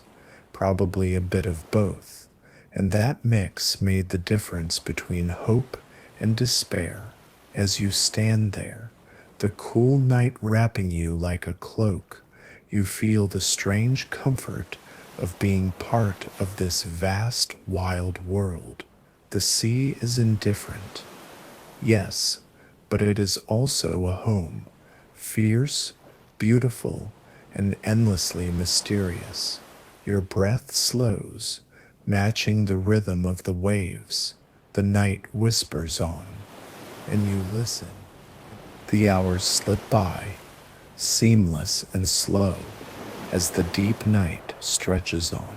Time feels liquid here, unfolding without sharp edges, without urgency, the minutes melting into each other like soft waves washing against the hull. You're still at the rail, hands resting lightly on the weathered wood, body swaying unconsciously with the ship's gentle rise and fall. You feel both very small and oddly eternal, cradled by the sea beneath the endless stretch of stars. The world has shrunk to this, the creaking of the ropes overhead, the soft sigh of the wind in the sails, the occasional footstep of a fellow crewman crossing the deck. Every sound is amplified in the stillness. Every breath feels deliberate, unhurried, and somewhere in this quiet, a simple truth settles over you. Life at sea is mostly waiting, waiting for wind, waiting for land, waiting for battle, for food, for the first sign of dawn. Time stretches and stretches until you forget what it felt like to measure it by clocks or bells. Here's your historical fact. Pirates, like all sailors of their age, were at the mercy of wind and weather. With no engines, they relied entirely on the shifting moods of the sea and sky. Days could pass with the ship sitting motionless in dead calm, the sails limp, the crew listless and boiling under the sun.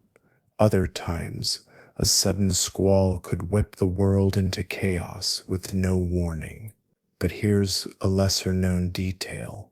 Some pirates claimed they could smell a storm coming, picking up subtle changes in air pressure, scent, and sea swell that science has only recently begun to explain.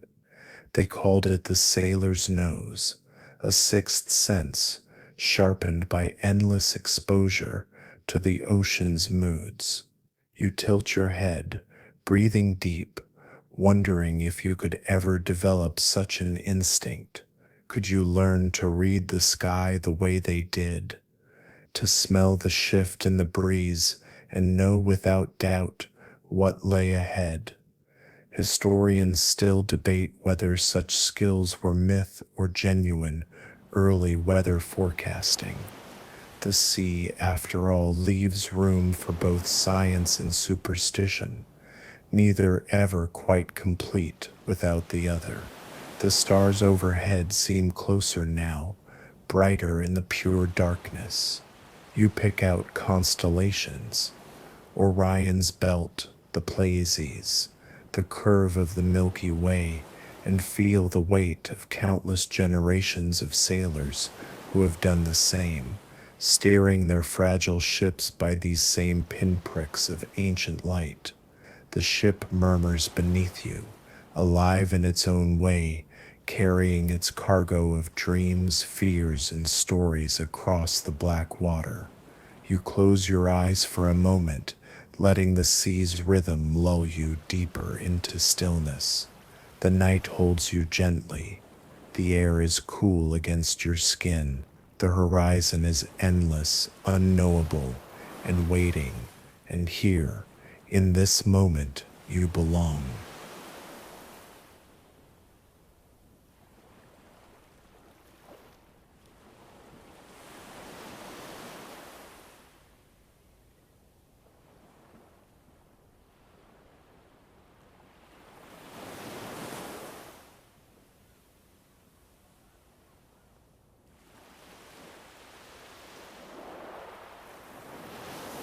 The small hours of the night arrive without fanfare, and with them comes a deeper stillness, the kind that seems to slow even the heartbeat of the world.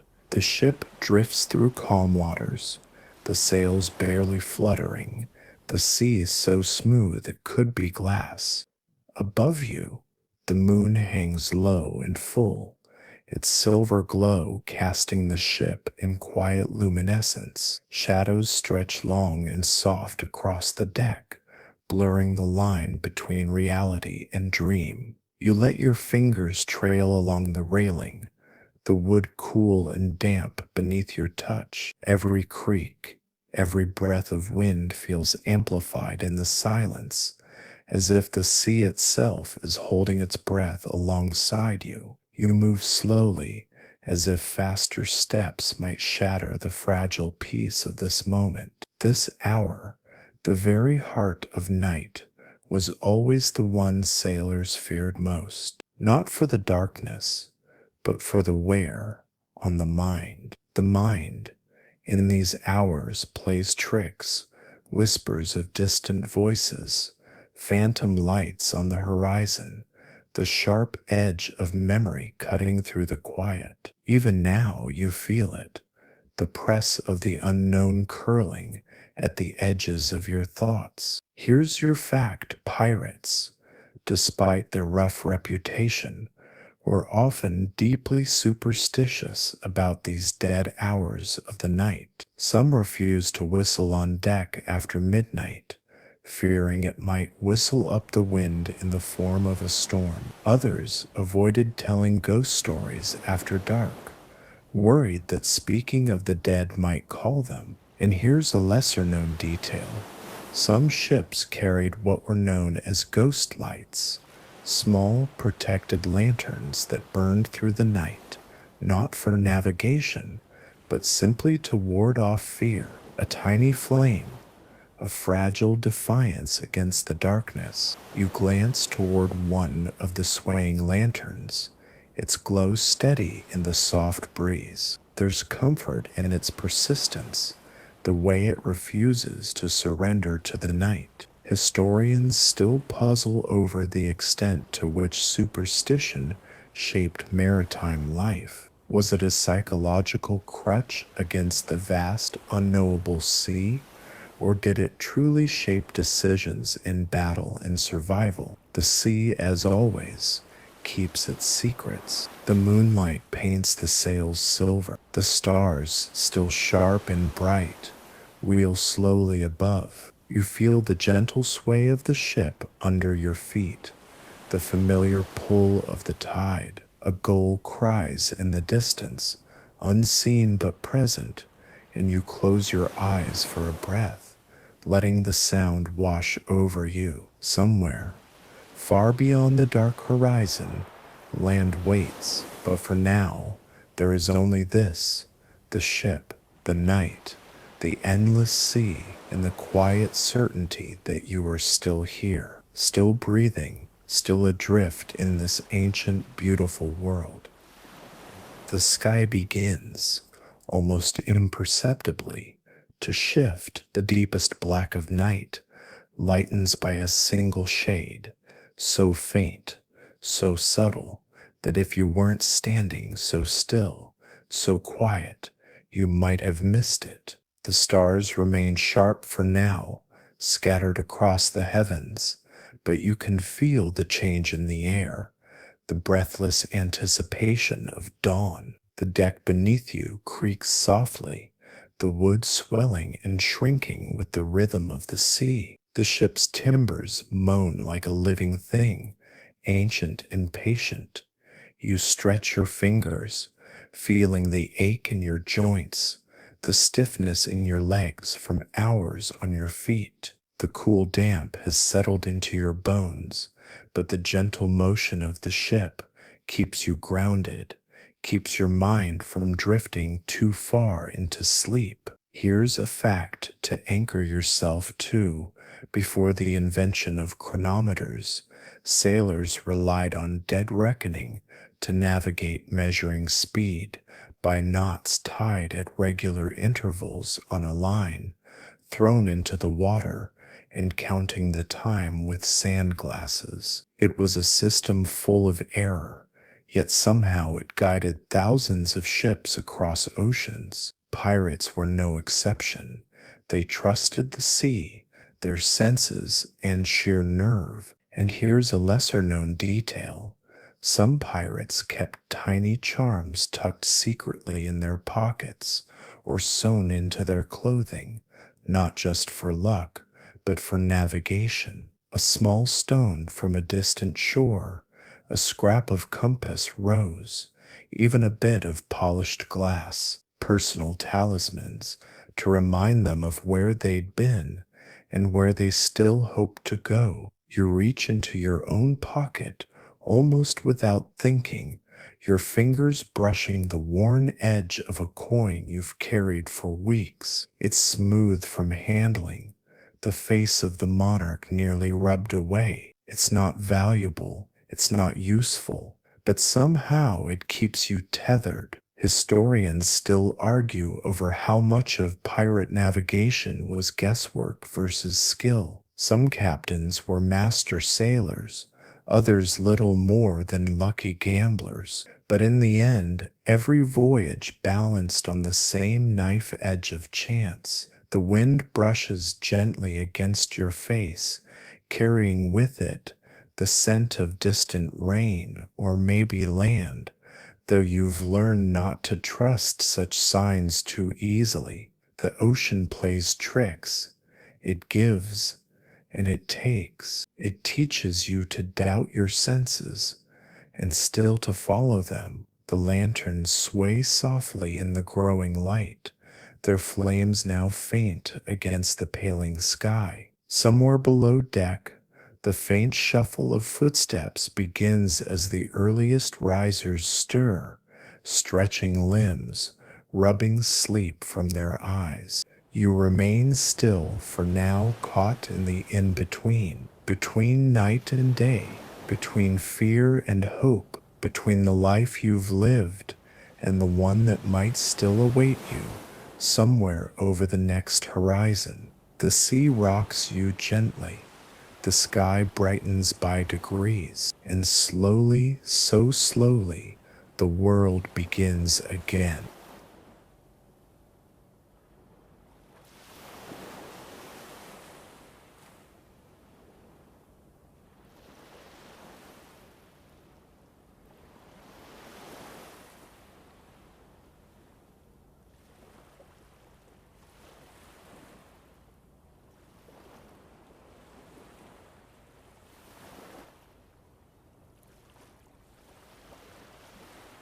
The horizon softens into a band of muted rose and lavender, the very first breath of dawn slipping across the water like a secret too delicate to speak aloud. The stars fade one by one, and the moon, now pale and thin, sinks toward the edge of the world. You stand still as the light grows, watching the slow unveiling of the sky. There's a hush over everything, the kind of sacred quiet that makes even the most hardened sailor step softly. You can feel it in the air, in the way the wind holds its breath, in the rhythm of the waves as they kiss the hull with a gentler hand. Your fingertips rest lightly on the railing, the wood cold and familiar beneath your skin. Somewhere far below, you can hear the soft splash of water against the keel, a sound as constant as your own heartbeat. Here's your historical anchor for this moment. Sunrise was more than just a marker of time for pirates. It was a threshold. Night brought danger, sudden attacks, surprise boarding, or the quiet creeping of enemy ships. But dawn meant visibility. It meant survival. There was comfort in the return of light, even for those who called the lawless sea their home. And here's something fewer know. Pirate ships often followed a ritual at first light. Before breakfast, before duties, many crews would gather for a quiet moment, some to check their weapons, others to share gossip, or simply lean on the rails in silence, watching the sky turn gold. In the face of constant peril, these moments became a kind of unspoken prayer. You breathe deeply, the crispness of early morning filling your lungs, The taste of salt lingers on your lips, your skin still damp from the night's chill. Somewhere, a voice hums softly, an old sea tune, worn thin by repetition, yet somehow soothing in its simplicity. Historians still wonder how pirates balanced brutality with these quiet moments of humanity. Was it duality, or were they never the monsters history painted them to be? Perhaps they were both ruthless when necessary, gentle when the sea allowed. The first sliver of sun breaks the line of the horizon, casting liquid gold across the rippling waves. The light spills over the deck, warming the timbers, igniting the tips of the sails with fire. You tilt your face upward, letting the light touch your skin. Your eyes close for a moment, and for the first time in hours, maybe days, you feel the slightest hint of ease settle into your bones. There is something timeless about this. The way the sun rises over water, the way life renews itself again and again, no matter what storms came before. The pirate's life may be fierce, chaotic, and uncertain, but the dawn is constant. It has always been. It always will be. You draw in one more breath, slow and deep, and with the rising sun, the ship sails onward, carrying you, still standing, still breathing, still part of this vast, wild story. The golden warmth of morning spreads slowly across the deck, brushing every line, every knot of rope, every weathered face with soft light. The ship, which only hours ago felt like a fragile island adrift in infinite blackness, now reveals its details in full: the frayed edges of sails, the worn carvings along the rail, the stains of tar and salt that no scrubbing can ever fully erase. You stretch your arms overhead, the stiffness of the night loosening by slow degrees. The air is different now, still cool but touched by the promise of heat. A soft breeze stirs the edges of your coat as you walk the length of the ship, each step creaking gently underfoot. The crew is awake, though still quiet. Some sip watered-down rum or gnaw on dry biscuits. Others lean against the masts, silent or murmuring in low voices, their eyes squinting against the brightness of the new day. There's a heaviness in their movements, the weariness of men who have survived another night, but know that danger, hunger, or storm may still be waiting beyond the horizon. Here's a historical fact to bring into the light. The first meal of the day for most pirates was meager, hardtack biscuits crawling with weevils, sometimes salted meat if supplies held, often nothing more than stale bread and thin beer. The romantic vision of endless rum and feasting couldn't have been further from reality. Food was scarce, and appetites were shaped by necessity, not luxury. A lesser-known detail slips into your thoughts.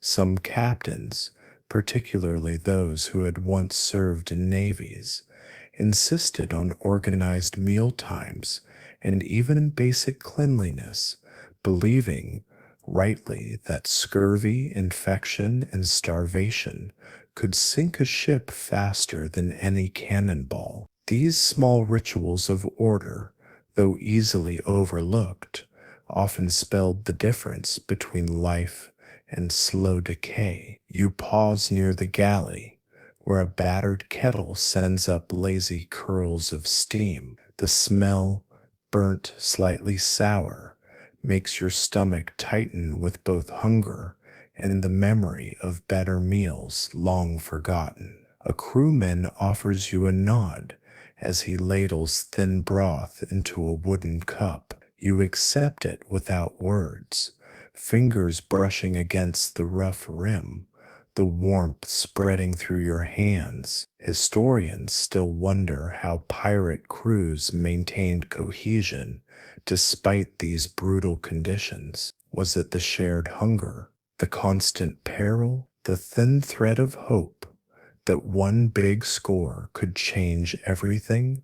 Or was it something less tangible, something forged in the quiet, in the laughter between raids, in the shared burden of the sea itself? You sip the broth slowly, the thin liquid warming your throat, and glance toward the horizon.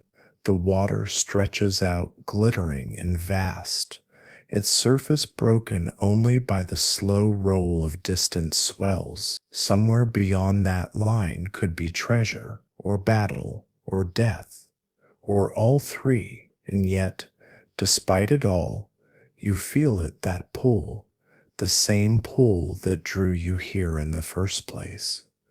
The lure of freedom, of the unknown, of the untamed life that most will never touch. The sun climbs higher, and the ship presses on, her sails billowed like wings. You tip your head back, eyes half closing against the light, and you breathe. Another day has begun, and you're still here.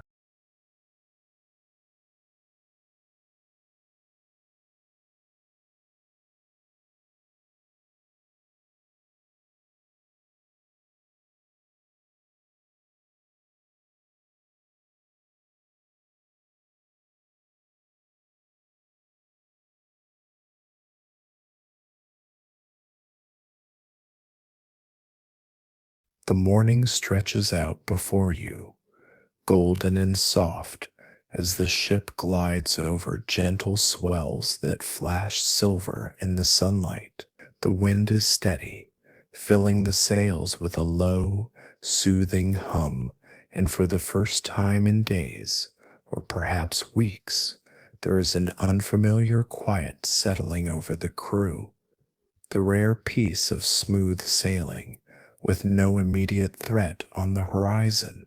You stand near the mainmast, one hand resting on the thick, sun-warmed wood, the other shielding your eyes as you scan the endless blue, the rhythm of the sea beneath your boots, the faint scent of salt and tar in the breeze. Everything feels strangely still, as if the ocean itself has paused to take a breath. Here's your historical fact.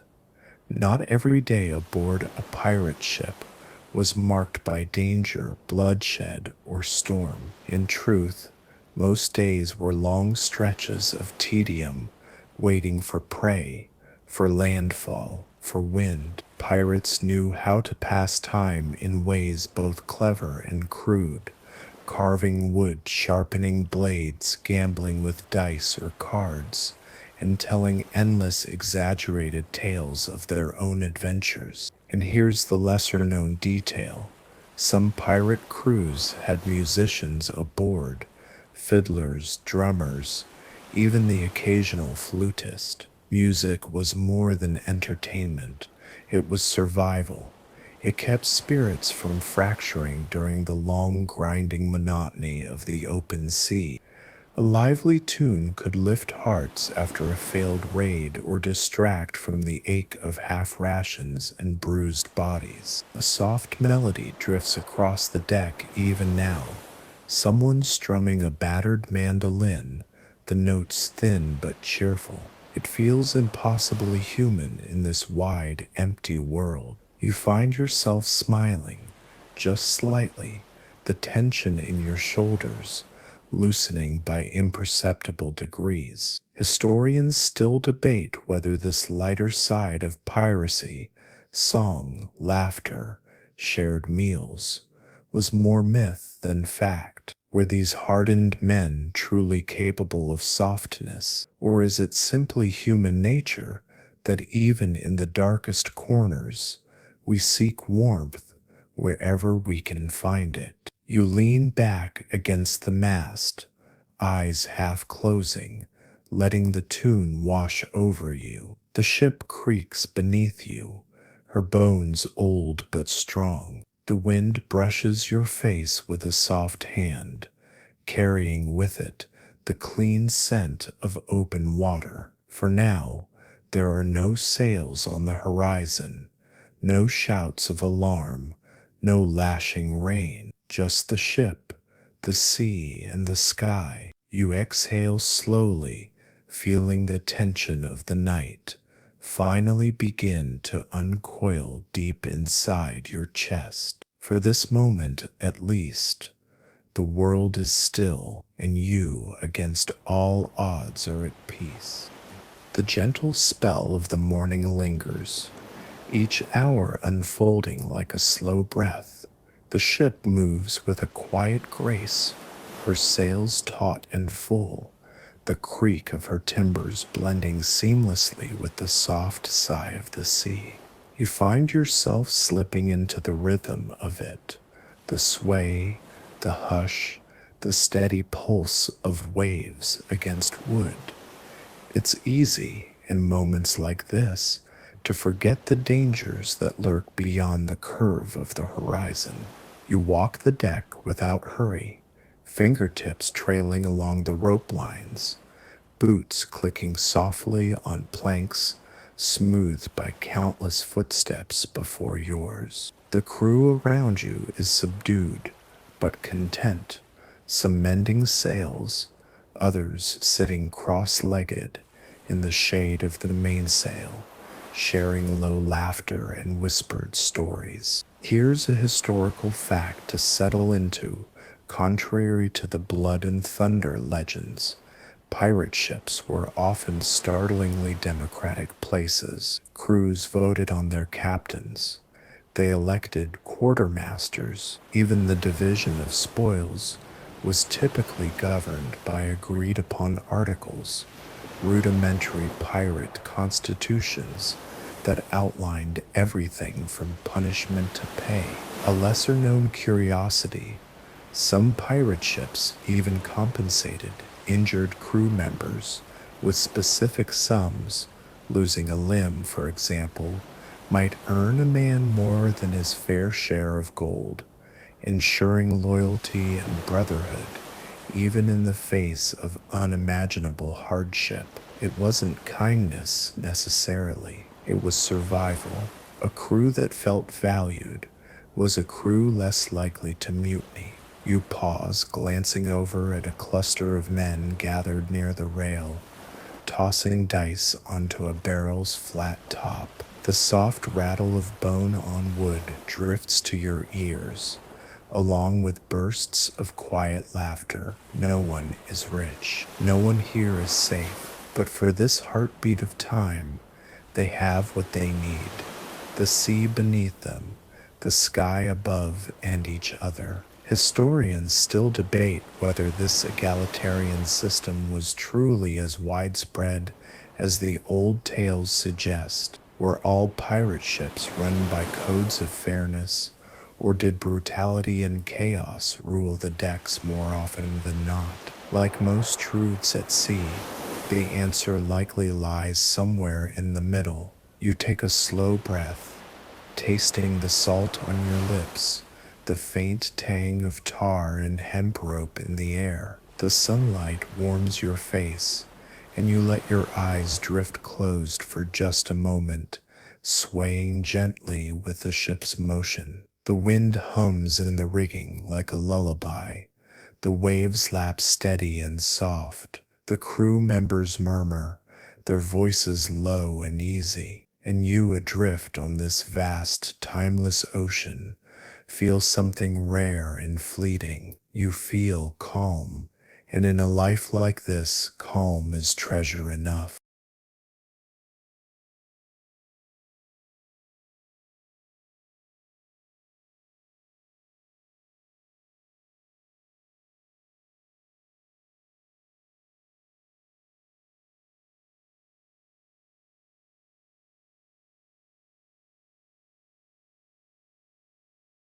The afternoon ripens into soft gold, the sunlight spilling like liquid honey across the endless water. The ship's shadow stretches long over the rolling swells, and the sky above is impossibly wide, an open canvas brushed with pale blues and wisps of cloud.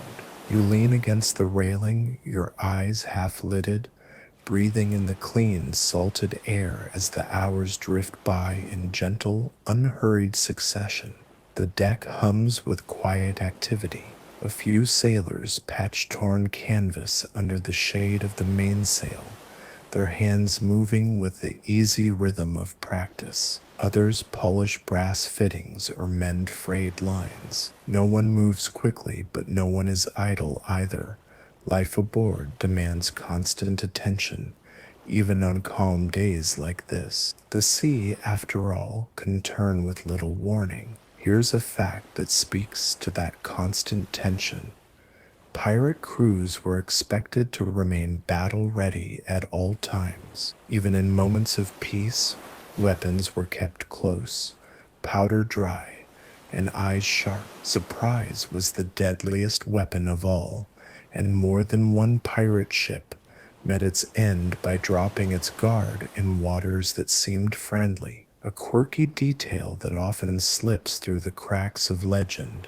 Some pirates carried personal charms for protection, small tokens tied to belief systems that blended old folklore, maritime superstition, and scraps of religion. A carved bone, a knotted cord, a scrap of silk from a lover, or a saint's medallion worn beneath salt-stained shirts. Even the fiercest cutthroat could be quietly, stubbornly superstitious. You absently touch the pocket where your own small token rests, an object whose origins you barely remember, but which you carry all the same, a tether, a talisman, a whisper of the life you left behind. Historians still argue over how much faith and folklore guided pirate lives. Did these hardened men truly believe in omens, in curses,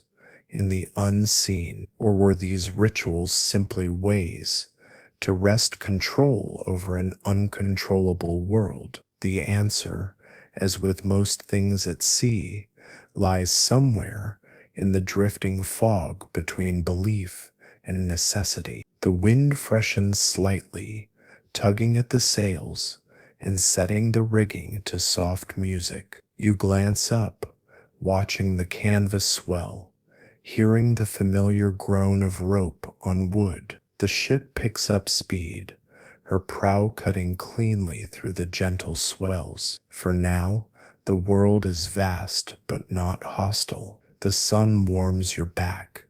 The sea stretches smooth and sparkling in every direction, and your breath, steady, slow, matches the rhythm of the tide. The moments slip by like silver fish, quick, elusive, yet strangely precious. And as the ship sails onward beneath the endless sky, you remain at her heart, part of this living, breathing machine of wood, wind, and salt, alive, awake, unfolding. And now, my friend, the ship drifts on, steady and quiet beneath a sky, turning from gold to soft twilight.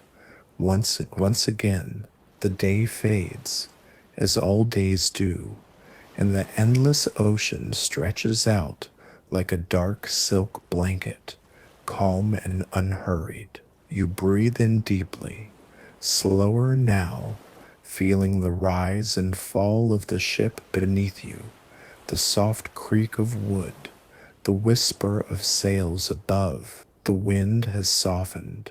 The water laps gently against the hull, and with every breath your body grows heavier, more relaxed, as though the sea itself is rocking you softly toward sleep. The crew is quieter now, voices hushed, their work done for the day. Even the gulls have gone, their cries replaced by the soft sigh of the ocean's breath. The lanterns glow like small distant stars, and overhead the first true stars begin to appear, flickering gently in the deepening sky. Your eyes grow heavier.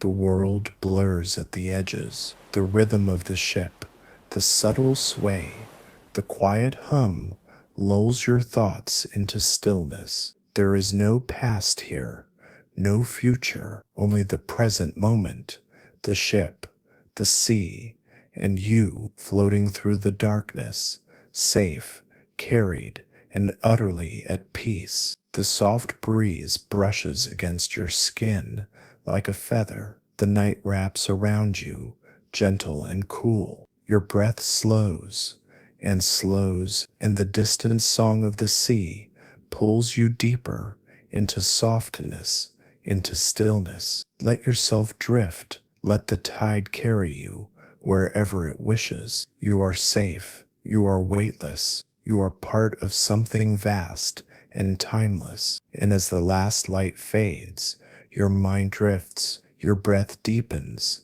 and sleep takes you gently by the hand.